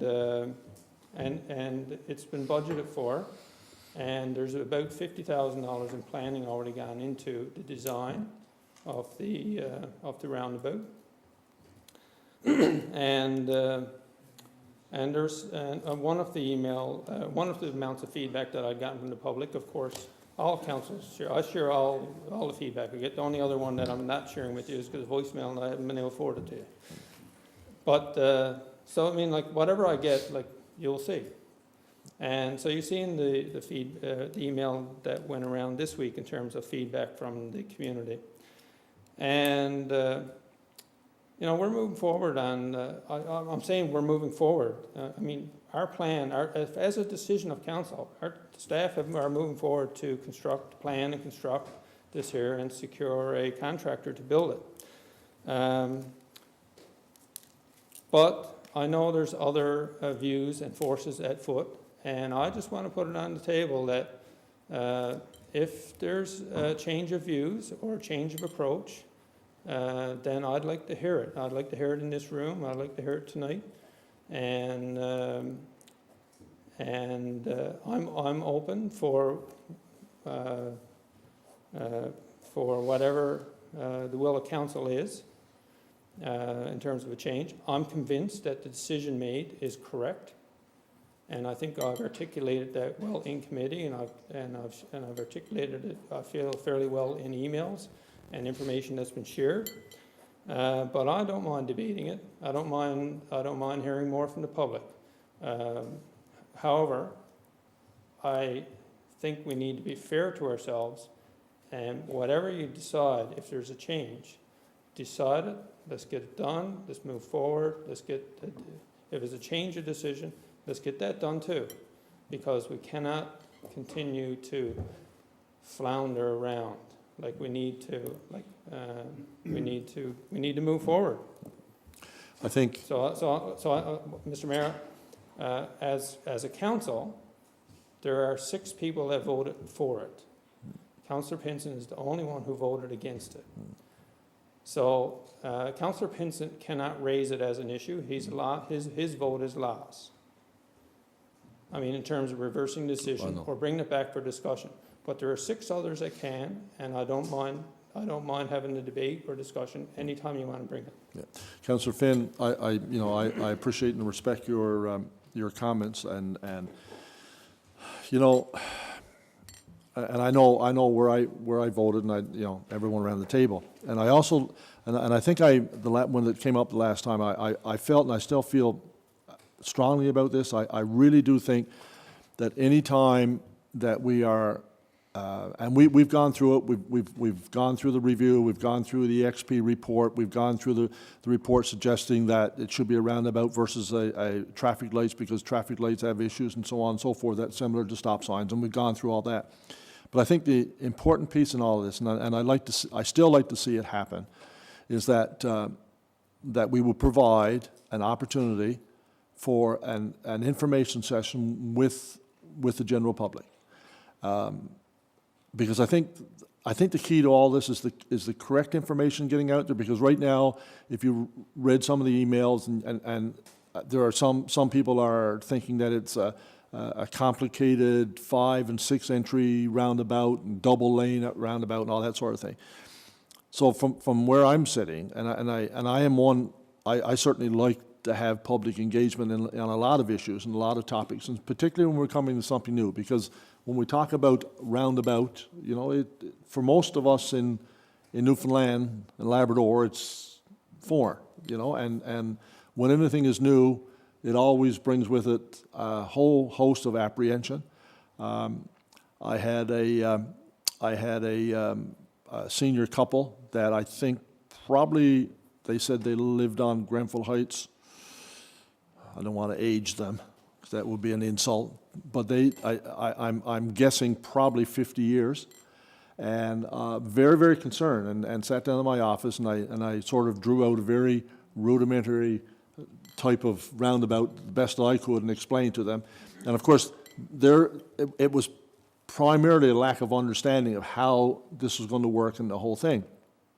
And I think, when they left, I don't think they were entirely happy, but I think they understood a little better than before. So that's why I think that, rather than getting into a full debate tonight, and I'm just suggesting this, that we would make opportunities. We put together a package, the information package that we have, the information that we have from EXP, engage, have the community to come and listen to it, and then following that, we could, one of the other councillors want to bring it up for debate, then they have every right to do so, and I think That way, then we'll be able to get a good feel for how people, whether they understand it, whether it's a good move, whatever, and that's just my suggestion. If I could just have one follow-up remark to your remarks. I'm okay with a public meeting. I know Deputy Mayor spoke about it in our committee discussions that, and maybe in his emails, that some education is required about it. And I'm not naive to think that that's not needed. I know everything about it at the moment. I know it's a very simple structure that is being proposed. It's not a rotary like would be in some major cities with multiple ramps and off ramps and multiple inner circles and more than 4 legs off it. They can be quite complex and daunting, I realize it. But this particular one is quite simple. It's the simplest one that would ever be built in Newfoundland. There is one already built, and there's another one considered in another community in the East Coast. I know I'm at liberty to say it unless their council approves it, but anyway, there is another one that's planned. So it's not, I mean, councils are deciding to use them because they're effective. And it's not just council, I mean, there's a ton of research on them. There's a ton of research on traffic lights too, don't get me wrong, but they're seen as an alternative, and they're becoming more widely used in North America, and already for years, extensively used in Europe as a traffic control measure. But Mr. Mayor, I am totally supportive of having some consultation, and although I do understand, and council would also need to understand that you would delay, offering a tender on it, because obviously we all know that we have started a tender. We approved it here tonight, the 1.7+ million to upgrade the Hardy Avenue section. This work also very much ties in with that work, and so any delay that we do impacts that. It certainly could impact the price that we got. So I think while I'm supportive of public information, and then council can take that away and decide whether or not it influences your decision, if there's any change.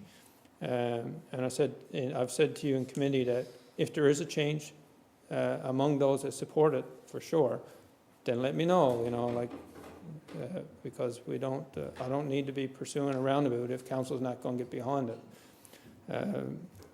So we could do it, but I think my point, Mr. Mayor, is that we need to move swiftly. We need to set up whatever public meeting that would be needed. We need to set that up soon, and not to do it in haste. I totally mean when I say input, I want to hear input. I want to provide education. Here's what it looks like. Here's how it works. And I think there are some simple videos, and I'm recalling even the video that the Deputy Mayor managed to find online, one that was the most like it I've seen in terms of the design that was proposed for the Granville Heights and Hardy intersection. So if council wants to do that, then they can, and there's other councillors here who may want to speak to the same issue as well. Unless there's any objection, that's just a suggestion of mine. If everyone is agreement with that, we could formulate that and and have a public meeting prior to the next council meeting. Deputy Mayor? Yeah, I'm not going to get into debating the issue there now, but just to reinforce what Councillor Finn has suggested, I do agree we should go ahead with some public consultation, education, get some feedback, but in the interest of dollars, We need to do it in time. it needs to be done quickly. Can't I wait mean, till the we're last of already July. we're already into design, and I don't mean to rush it. No, I don't. In terms of, what do you got to say, let's move on. I do genuinely want to hear what people got to say, and I want to have an opportunity to express what I've found out myself about this type of structure. Yeah. But let's tomorrow, Work on move on getting the meeting, or whether it's going to be a general meeting or a specific meeting for residents, whatever it is, let's get moving on it so that we can decide on this and move forward. Well, certainly, the people that are, all the community is going to be impacted, but certainly the people that are that are living on the Grenfell Heights are the ones impacted most. So if it's wish of council, we can start working on that tomorrow. Okay? Councillor Pinson. Thank you, Mr. Mayor. I didn't think I had a lot to talk about, but now I do. Really? All right, first of all, Salmon Festival. I will talk a little bit about that, and I was going to speak a little bit, but not as much, and Councillor Finn brought it up. We're starting to ramp up our marketing efforts and social media efforts, and we're listening to what we're in competition this year with a fairly well-established act, I will say a very well-established act, but we have a very well-established act as well, and we have a good show. I think we have an excellent show, and I think that's most of the reviews. And remind the residents that, we've been here for 31 years. This is not our salmon festival, it's your salmon festival. It's people of central Newfoundland's, really, this is your festival. It's not somebody's, it's a community, and now it's a regional base, and it's turned into a provincial concert, and it's a provincial event. So we have an excellent act, an act that, really, how many more years is he going to tour? So you want to see one of the world's best acts, and the legend, this is going to possibly be your last chance. So if you're holding back saying, okay, what am I going to do? Keep that. Bob Dylan in 1998.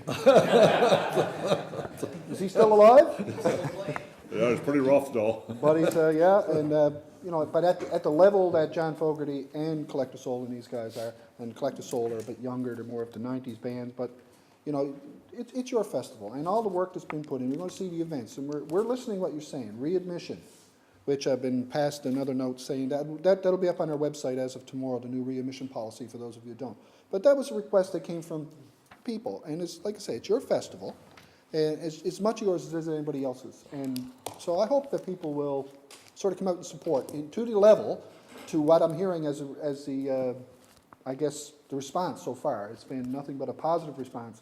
So I hope people remember that. This is something that's a shot in the arm for a lot of businesses, a lot of people, and I hope people will come out and support it, especially this year, due to the competition. And I'm not running down to competition, and competition sometimes is a good thing. But, to run two major festivals on the same weekend, it kind of hurts. So, we've done Same three. day. Yes, Cavendish and PEI, I'm just talking on the island. But I hope people will think about that. This could be the last time, number one, you're going to see John Fogerty, ever. I'm looking forward to seeing him. I don't know about anybody else. I'm looking forward. This guy is high energy, no matter what age. So I'm looking forward. I hope people will come out and support that and continue to give us your feedback. Enter the contest that we've got planned, and Councillor Finn has another real good one he's got trying to get me involved in, which we'll see what happens with that. Oh, God. So anyway, that's my lesson. That's my message to people. It's your festival. Come out and support it. I was to the meeting with Councillor Finn, and I've beaten around a lot with you last week or so for the visitor info center. I'm disappointed to see it going as well. Although the numbers have been dropping, I think technology, once again, is one of those things like, why isn't there a paper mill anymore? Well, there's more technology. Technology is, people just do not read newspapers, as simple as that. People are not going to the information centers anymore. They've got everything on these little iPhones and iPads and everything else that we've become famous for. Get to some of the things I was going to talk about, some public service and congratulations. Sea Cadet inspection was held this past Saturday, which I had the privilege of attending, 67 Windsor Corps, and it's their 62nd year in operation in Grand Falls-Windsor. You think, but that's almost as old as you, Mayor. But that's a long time. That's a long time, so congratulations to them. This week, the Air Cadet Squadron will have their inspection here in Grand Falls-Windsor. Once again, a great turnout. Congratulations and good luck to them on their inspection this week, and congratulations to the Sea Cadet inspection. The last couple of weeks, I had the privilege of being at a dance where I think I was the youngest person. Really? I was. My wife loved it. She said, we're the youngest people here. So anyway, the jazz band had the dance, and I bring it up for a reason. They raised $1,200 for cancer. It was well attended. And like I say, I was the youngest one there. But anyway, we've, as some people, as this committee and as the council knows, and senior staff, that we've endeavored to give groups like Canvas and the jazz band and the Grand Falls-Windsor band some space. And we've talked about it, and we put them in the Excite Center temporarily. And it's starting to pay off a little bit, because now they have more members joining it. And they're going out and they're doing events like this, event that we didn't have to plan, but we indirectly we had a hand in. And they asked, to pass on great thanks. But they did a dance that was fairly well attended. It was a good cause. It was an event for our seniors. It was mainly there. And like I said, I was proudly the youngest person there. Some people have been saying to me about potholes and road repairs, and just say to the general public, and the Director of Engineering would reiterate, I'm sure, that the repairs are ongoing. And I see a lot of movement, and so just watch for our guys that are being repaired. Be careful, there's a lot of road construction going on, so I ask the residents to just be cognizant of that. I'd like to offer congratulations to the Chamber of Commerce for a trade show they had a couple of weeks ago. Myself and Councillor Moores were there, along with the Mayor, who donated his coal to me. Thanks very much for that. But I still haven't forgotten that. Along with our buddy Desmond. Along with our was Desmond there. Kenny, he was there. He made sure we were, Sergeant Major Kenny You was got on that our right. case, make We were sure. on the move. Yeah, make sure we were at the booth. But anyway, congratulations to the Exploits Chamber of Commerce. It was a good event for the town. And like I say, we manned the trade show, myself and Councillor Moores and the deputy, and the mayor. I would say deputy mayor, but the mayor. And it was much better than other years, I think. It was well attended. So congratulations to them. Myself and Councillor Finn, like I said, we've been bosom buddies this week for some reason. Really. We went up to the dog park and the Mudfest site and walked the site. And I couldn't get Councillor Finn to fetch. I don't know why. I don't know what the problem was. Wrong colour ball. That's Should what have it used was. a Frisbee. That's right. I never thought about the Frisbee. Frisbee would work. Frisbee next time. Next time. You get your exercise in. I knew you needed your exercise. He was funny trying to get into the water bowl, though. That was kind of... But anyway, the site, for those of you who haven't been up there, it's well attended and getting a lot of great response to it. And, I encourage residents who haven't seen it to go up and see it. The Mudfest site is taking shape. And I'm really looking forward to that event, to see people destroy their vehicles and lose them in the mud. That's going to be something to said. So, but anyway, the site's in. Hats off to Parks and Rec and the engineering department. They've been working diligently to get these. We oftentimes get here in council and say, you should do that, and we oftentimes forget that we sort of give the directive, but we really don't do it. So thanks again for all the support and everything that the guys have been doing. They're the ones that put it together. We might come up with an idea and discuss it in council and discuss it in committee and all this kind of stuff, but the guys are actually up there working their keisters off to get it done, and it's very impressive. The sites are very impressive, so congratulations to that. I've also had some good comments back on our signs, our new signs for in recognition of the vets in the World Wars. Matter of fact, one person I think said, we were talking about it, now we should change all the signs to be sort of like that. It's like, it's sort of open, but they signs, It's not a bad idea. it was not a bad idea, I suppose, but sometimes it's like your house, it looks good until you make a change or paint something, and then all of a sudden. But the signs are very impressive, I have to say. With the poppies and all that kind of thing. It's great. I have make a short comment on what Councillor Finn talked about, the visioning sessions that were held recently, well attended. Once we got past a little bit of negative marks, and sometimes I hear people say, well, you can't do anything with it, it's all polluted. Well, that's, you're going to be defeatist about it. Be defeatist about it. But I think it's the will of most people to move on and to make it, where there's going to be a park, where there's going to be whatever it's going to be, green spaces, a continuation of Gorge Park or whatever. I mean, it's going to be something that the town is going to be proud of, and we're going to move on with it and make it something that's going to be hopefully a tourism generator. So that's our long-term plan. And that was a visioning session that we had. Hopefully that's not the end of it. I would encourage residents to be open-minded and to pass their thoughts along. But we're not going to really pay too much attention to defeatist comments and negative, oh, you can't do that. Well, you think you can't do that, that's just negative. We don't need it. I think that's important to us. And finally, I'm not going to pick on I you. talked to Councillor, I had a chat with Councillor Mercer this afternoon, and I said, Councillor Mercer, I said, I am so tired today. He said, well, don't worry. He said, we're going to have a short meeting tonight. I jinxed it. You jinxed it, that's right. We have never had a short meeting. People say it's going to be a half-hour meeting. None of us can clear our throats All in right, a half Councillor hour. Benson flew up. All right, I don't want to really get into a debate, and I'm not going to say a whole lot. And Councillor Finn brought up about the roundabout, and if people in Next council council want, meeting. pardon me. Next council meeting, we'll devote it to it. Well, I can't bring it up. I did vote against it. So, and, don't everybody, bring it up. staff has been right in moving on with this. You just can't bring up a motion. Okay, well, yeah, but if we're open to discussing it, fine, let's discuss it. But I'm with Councillor Finn. If we're going to say yay or nay, let's say yay or nay and move on. Okay, I was one that said, no, I don't agree with it right from the very beginning, but, let's move on. if we're going to move on. So I'd encourage if other members are against it, let's get on with it. That's all I have for tonight. Thank you, Councillor Pinson. I'm glad you agree with me waiting and having a chat with our, Don't get carried away. having a I chat, agree with you. having a chat with our residents is good. Councillor Mercer. My apologies, sir. I would have never said that to you today if I figured that we were going to be here till 9 o'clock, and I've got 7 or 8 items to. 7 or 8. Okay, maybe I can eliminate. Don't repeat any.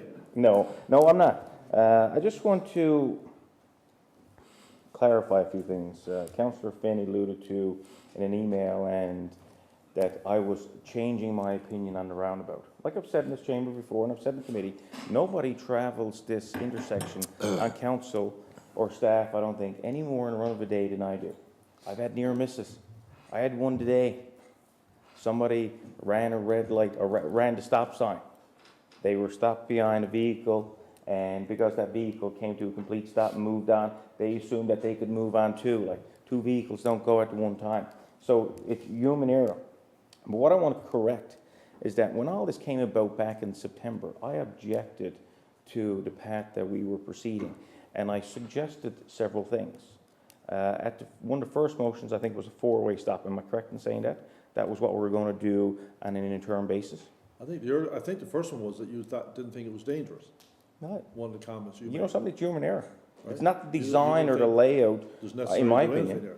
So what happened, I just went back through our minutes from the fall while we were in other business and took 3 screenshots of previous minutes. And in one of the minutes, it was recorded, I forget which, I talked about Ardee Avenue, Grenfell Heights intersection. The committee recommends that staff obtain prices for new signage as well as trailer-mounted digital speed notification sign for review by the committee. And that's just a warning, maybe more education to inform the public that there was a dangerous intersection, that kind of thing. Then at another meeting, the committee reviewed the issues with the intersection as well as proposal for EXP to review roundabout design options. The committee recommends that no change will be implemented until this report is received, which should be by the end of September or October, which is fine. Staff will budget for solar-operated LED traffic signs, trailer-mounted speed displays.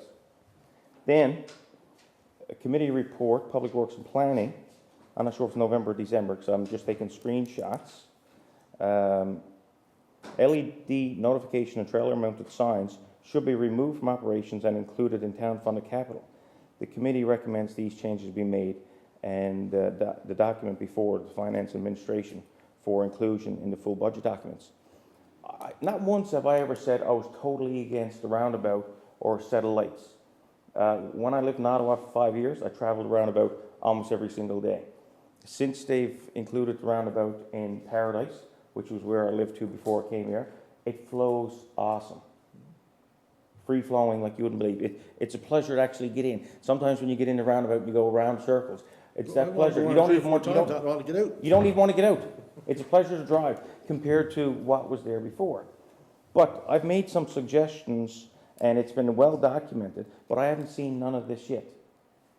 My argument is that let's do some proactive measures, reduce speed limit, maybe put up some lights that we've already budgeted for and discussed. I haven't seen none of this yet. So for Councillor Finn to say, I'm changing my opinion, no, that's not fair.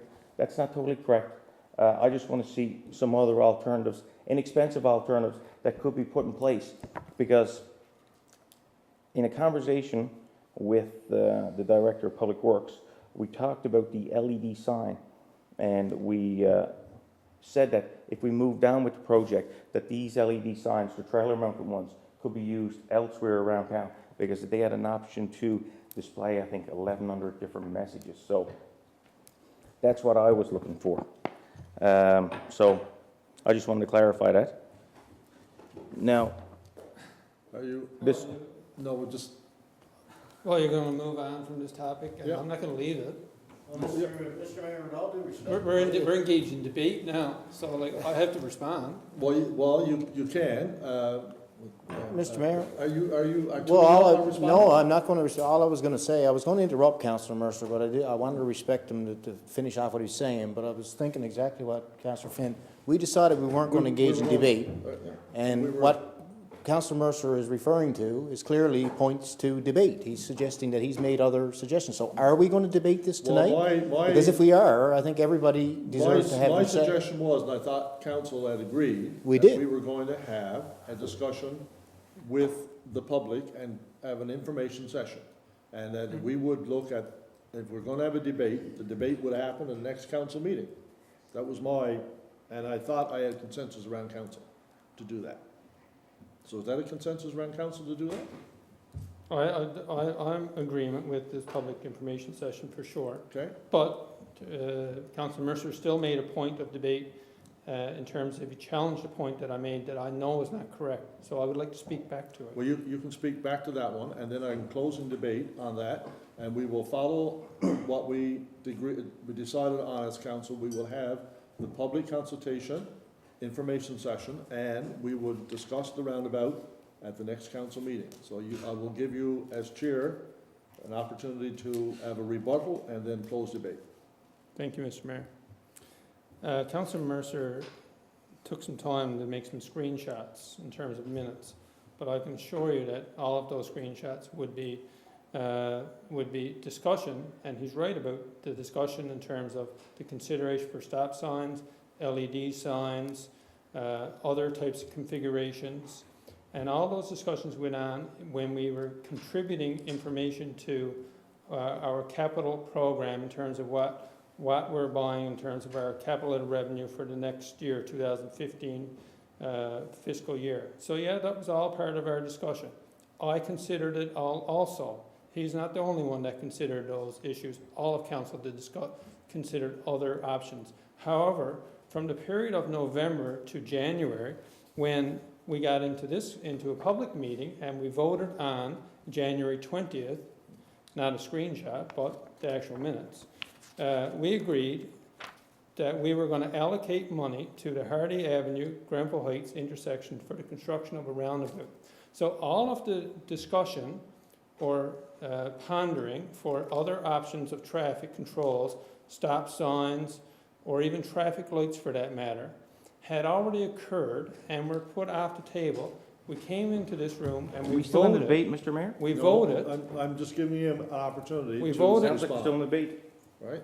I'm responding. Just But respond. I'm And only I did say that, I I am said responding I will allow only- one I'm response responding on that only and close debate. I'm responding only to his point. I have a ton of other information that I won't even get into. And we voted 7 to 6, or 6 to 1, sorry, 6 to 1. Councillor Pinsent voting in nay. So like, the point is that, and he said that I challenged him on changing his view. I believe he did change his view, but he changed it in media. He never told us in committee that he was changing his view. But he did vote on approving it on January 20th. And that is the point I made, Mr. Mayor. So after January 20th, when Councillor Mercer done an interview with the advertiser, I learned that no, he wasn't supported, but he supported the $350,000 to $400,000 planned expenditure on the roundabout in a vote. Changed it later. I realized what he changed to was part of discussions earlier, but I assumed, because it wasn't discussed in committee after the 20th, that he was also on board with it. But that's not, and that's where I got the point. That's where I make the point that his view changed. Okay, And his Councillor view Mercer, changed in a public way. Councillor Mercer, continue with your other items. Thank you, Mr. Mayor. In keeping with Councillor Finn, I'd like to congratulate Councillor Finn and the Salmon Fest Committee on the change of policy for re-entry. It came out, I think it was Friday afternoon, it was put out for re-entry. Anyway, Saturday morning I was at the Y, went to the supermarket, and I did have a bunch of people approach me and say that they appreciated the opportunity, and there was all positive feedback. So I just want to mention that. The Deputy Mayor earlier mentioned obtaining pieces from the mill. I think that's a phenomenal idea. I think if we're fortunate enough to do this, this could be like an outdoor museum, not just one or two things. And I did have a quick search on our new iPads and tablets, and they mentioned one in Montreal. It was like a sculptures museum, outdoor, that type of thing. And this is something that we could probably incorporate into our parks or river plan, that kind of thing. So, kudos, that's a great idea. And because there's lots of items, machinery in that mill that we may look at and say, well, what's that used for? But somebody who worked in the mill could walk by and say, I remember when I worked on that, or that's the machine my dad worked on, and we could even be interpretive pieces, because like for me, I've never been through the doors, I've never been in a paper mill, and I'm sure there's lots of people around town and around the province that have never been. So this could be a tourist attraction. So I just wanted to comment on that. But moving on, I'd like for council to officially request a meeting with Central Health CEO, maybe some senior executives, because in recent weeks there have been rumors of upwards of 55 jobs being lost to privatization, and I haven't been able to get an accurate assessment on the numbers, because this may be through attrition, could be layoffs, that kind of thing. But I'm being told that there's upwards of 50 jobs being lost in HR, human resources, IT, purchasing, and finance. And these are all good paying jobs in our community. And to lose 50 jobs would be a good loss or a great loss to our community. And this is something that maybe we as a council should start lobbying Central Health for, if there's any possible way to salvage any of these jobs. I want to congratulate the Y2C for this past weekend, Will and April, for a fundraiser they did at the stadium. It was with characters Olaf and Anna, and I had the opportunity to go by with my kids. These are Disney characters for those of us that don't know or not familiar with Olaf, and the kids had an absolute blast, and like they had photo sessions with Olaf, and there was a lineup. Olaf was on the red line, say, and there was a lineup almost down to the canteen, and they had the bouncy castles and all that. So it was absolutely phenomenal few hours, and I commend the Y2C for organizing this. And it was a phenomenal, I think, fundraiser as well, and a good community project. And I'm glad that the council was on board, and we had our staff here helping out in whatever way. I think there was 250 or 260 kids registered, plus parents, that kind of thing. There was an overall phenomenal atmosphere. So kudos to the Y2C Centre. Tomorrow night, the Grand Falls House Heritage Committee is meeting to discuss the final draft of the report. And after tomorrow night, I'll be approaching council requesting an official, I guess, meeting for the Grand Falls House Heritage Committee to come in and sit down, meet with council, and present the findings. It's an underpage document. Once the committee is satisfied, maybe I could email it to council for your viewing purposes, that kind of thing. But the committee is in the process of creating sort of a cold notes version for the event. Just a couple of other quick little things. The Relay for Life is happening on Saturday, June 6th. Usually this is a team event and people plan well in advance, and you got to be on a team to participate. But if you'd like to participate, it's never too late. Just call the local office on Pinson Drive, and if you haven't got a team, give the office a call and they will fit you in. Father's Day, the 11th annual Tech Centennial Cup Road Race, and it will probably be the last Tech Centennial Cup Road Race because they're moving on, and they've been a great supporter of our community over the past years, especially with this event. Taking place Father's Day, June 21st at 9 a.m. A great way to get out, do some physical activity with your family, friends, kids, that type of thing. And I want to mention it because the registration is online, and if you register online this week, you'll get the sort of the annual shirt with the logo, that kind of thing. And talking about cleaning up our town, we're into the phase now, or the final few days now of spring cleanup. Workers going around picking up our garbage that we can't discard on a regular garbage day, but I think the staff is doing a phenomenal job in cleaning up the streets and the sidewalks and garbage that people are putting out. But for the next few days, I'd encourage the public to really keep an eye out for these workers. Sometimes they're in the loaders, they're on the trucks, they're getting in and out, they're constantly on the move, and just be cognizant of our employees while they're out cleaning up the streets. So more of a safety thing than anything else. So that's it for me, Mr. Mayor. Thank you very much. Councillor Mercer. Councillor Moores. Thank you, Mr. Mayor. I'm not going to have my 2 cents worth, but I'm going to have 1 cent Okay, good. worth. I agree half a with, cent. I agree with the public consultation with the roundabout, so I'm sure that we can educate the people once we get them and explain the whole thing to them.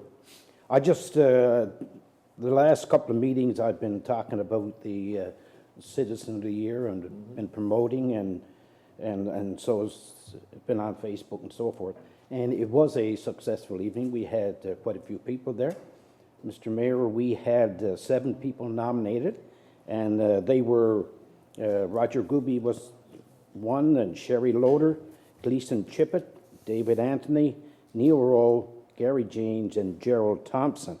These were the nominees, and we thank the nominators and the different organizations for nominating those people. And I'd just like to say, if you don't already know, that the Citizen of the Year for 2014 is Mr. David Anthony. So I'd like to congratulate Dave. And that's it for me, Mr. Mayor. Thank you. Councillor Morris. Councillor Cody Davis. Thank you, Mayor. A few things for me this evening. Wanted to talk about YMCA and the Y2C on YMCA Healthy Kids Day, which is going to happen on Sunday, June the 7th from 12 to 4 p.m. And there's going to be a ton of activities at Centennial Field. So I would encourage parents, grandparents, and children to certainly get out and support that event. Should be lots of fun things happening. I want to send out congratulations to the Exploits Valley High cheerleading squad. They placed first in senior level 2 in the high school division, as well as first place in the dance division at the Newfoundland and Labrador Cheerleading Athletics Provincial Tournament, which happened in Torbay over the weekend. And also, a big congratulations to the head coach, Kim Cease. This is her last year with the cheerleading squad, and she was honored with the NLCA Provincial Coach of the Year Award. And I cannot say enough how deserving she is of that award for all of the work and effort that she put into. I believe she was the coach and the individual who initiated cheerleading here in Grand Falls-Windsor and has just elevated that event here in Grand Falls-Windsor. So certainly deserving of that award, and congratulations to her, and wish her all the best as she starts to enjoy a little bit of downtime. And of course, the other coaches, Megan Reeves and Shauna Guy, as well as the assistant coach, Carrie Piercy, for working with Kim, and very hopeful and encouraged that they will continue with the Exploits Valley High cheerleading squad. So confident that cheerleading will continue here in Grand Falls-Windsor, and of course with such dedicated and motivated and capable individuals, I'm sure we'll continue to showcase the talents that we have here for cheerleading in Grand Falls-Windsor. So congratulations to all those involved, and of course, I mean, you can congratulate the coaches and those involved, but I mean, it's the girls on the floor who are practicing and practicing and practicing and supporting each other and learning new techniques and lifts and really excelling. So congratulations to the girls as well for their efforts. I did attend with Mayor Hawkins, our Economic Development Officer, and our Business Development Officer on Friday during Innovation Week, a healthcare roundtable with the Department of Business, Tourism, Culture, and Rural Development, and had some key people around the table from Central Health, College of the North Atlantic, Keene College, and people from the department as well. So that was very well attended. Some very good and positive discussion, and something that we will continue to partner in this sector to move healthcare and innovation and knowledge economy and all those key terms and move all those initiatives forward.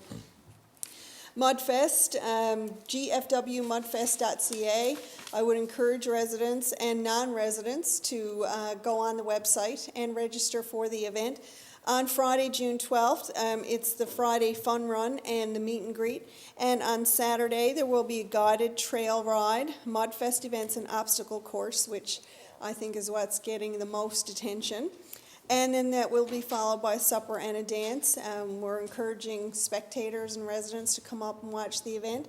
I want to say a big thank you to Jamie Marshall, who, without him, our media coverage would not have been as sensational as it was. Jamie hopped in his Jeep, took the media through the mud pit, splashed everybody, made everything dirty, and made it look like it's going to be a heck of a lot of fun. So thanks to Jamie, he's been instrumental in helping get this event off the ground as well. So I would encourage people to register soon because space is limited, and it is coming up fairly quickly, and make sure you go to the website to do that. I attended a session this afternoon that was organized by the Exploits Valley Positive Thinkers Club and Sheila Trask, and it was the session on secrets to beating stress and anxiety, which after tonight I'm really glad I attended because trust me, I learned a lot today. I kept my cool through this whole meeting. But Jeremy Bennett was the speaker, and I have to say he was absolutely fantastic. They had a show last night, sold out, and the show, because of the demand of the first show, just in the early stages of the planning for this, the support was so overwhelming that they added the second show in the afternoon. And it was at the Classic Theatre on High Street, and it went off just great. Jeremy was very engaging. He obviously is speaking from his heart and is knowledgeable on what he spoke about as he lives it daily. He's the author of a couple of books. He's on Facebook. I would encourage you to look him up, Jeremy Bennett, on Facebook, or jeremybennett.ca is his website. And all of these events are promoted through the Exploits Valley Positive Thinkers Club. And if you search them on Facebook, I would suggest you like their page, because that's where they do a lot of their promotion for the upcoming events, and they've been very active. And this show was so well received today. There were a lot of students in attendance today, which I thought was fantastic to see. And they're hoping, I spoke to Jeremy after the show and to Sheila, and they're hoping to have Jeremy come back again really soon to speak to students in the area, because his message is so important. So I would encourage the business community that when you receive a phone call or a letter asking you to support the initiatives of the Exploits Valley Positive Thinkers Club, that you give it serious consideration and certainly listen to what they have to say, because the message that they are certainly getting out to the general public is positive, and it's very important. And traffic lights, Union Street, many of you have noticed. If you haven't noticed, you're not driving that way for sure. But that intersection is in complete upheaval. As a matter of fact, it's no longer a four-way interchange, it's a three-way. 3.5. Three and a half. But I would encourage people, this is going to be a fairly lengthy transition as we install the new lights, and there will be changes to the intersection as well, which is going to prolong that a little bit. So please, I'm encouraging patience when you are entering and exiting that intersection. Pay attention to the speed signs, to the construction signs, the directional signs that are posted, and especially to the flags people who are pulling you and directing you through that intersection. So, and again, and I would encourage that all through town, as I think Councillor Pinsent mentioned earlier about our crews out making adjustments and fixes and filling potholes in other areas. So I want to exercise patience and when we're traveling around town with these intersections as well. And just to make my point on the roundabout, and I will be very, very brief, I just want to say, because of new information, research that I have done on the roundabout, and feedback that I have received from the public, I'm going to exercise my right to change my mind. So I look forward to the public consultations and to our debate in council. Thank you. Okay. Yes, so would I. By the time it gets to me, of course, all the items are pretty much gone, and everybody out are saying, thank the Lord for that, because we are now, I'm conscious of the time, and I've got 9 more minutes to fill in for Rogers in order to get exactly on their timing, but I won't do that. I wanted to, just a reminder, Youth of the Year, we've extended the application until tomorrow, and judging will take place on Thursday. And I'm encouraging that if there are people listening, and if you have somebody, a youth that you think should be nominated for Youth of the Year, this is a great opportunity. There's a $500 scholarship that's available as well. And please, you have until tomorrow, so you can stay up and burn the midnight oil, putting together the recommendation. And so we've extended that until tomorrow. So again, Youth of the Year, that will be on Monday night, and I encourage people, and councillors are welcome. Our deputy mayor will be emceeing the event again this year at the McDonald's Family Restaurant. So that's Monday night at 6 o'clock or 7? 7 o'clock. Just one other item that I've got left for me to talk about. Everybody else has got theirs done, and I've got a lot that I've crossed out. I just want to acknowledge a young bowler, Kelly Ann Sheridan. Kelly Ann Sheridan competed provincially in the Bantam Girls Singles Division. And I think that's ages 7 to 10, I think. They competed on their own and not as a team, whereby she won the gold medal and therefore became Newfoundland's representative at the national competition in Toronto. And there she bowled a representative from each province and territory twice, and having bowled 22 games in 3 days. At the final, she was tied for second with 2 others. She then had to bowl a 23rd game, tiebreaker, and she won with a score of 224, Northern Ontario 216, Alberta 169.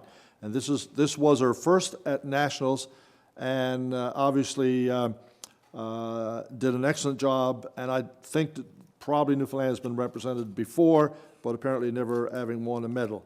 Did you mention her age? So at the closing ceremonies, no, why? I think you should mention her age in this accomplishment. Well, I don't like using age, I just said 7 to 10. Oh, okay. I don't, just want to make sure right? you did mention that age. I did 7 to 10, I did say 7 to 10. And so at the closing ceremonies, of course, all the winners were on the podium and provincial flags were raised behind them, and certainly on behalf of council, I'd like to extend our congratulations to Kelly Ann Sheridan on the accomplishment in the ages of 7 to 10 in representing not only Grand Falls-Windsor, but the province of Newfoundland and Labrador. So great job, Kelly, and certainly to all those that had some part to say in that. Okay, it's mine. That's it. Do a record for what? Time. So a motion, you got a motion to adjourn by Councillor Finn. We have a seconder, okay. We're done. Media doesn't count as a second.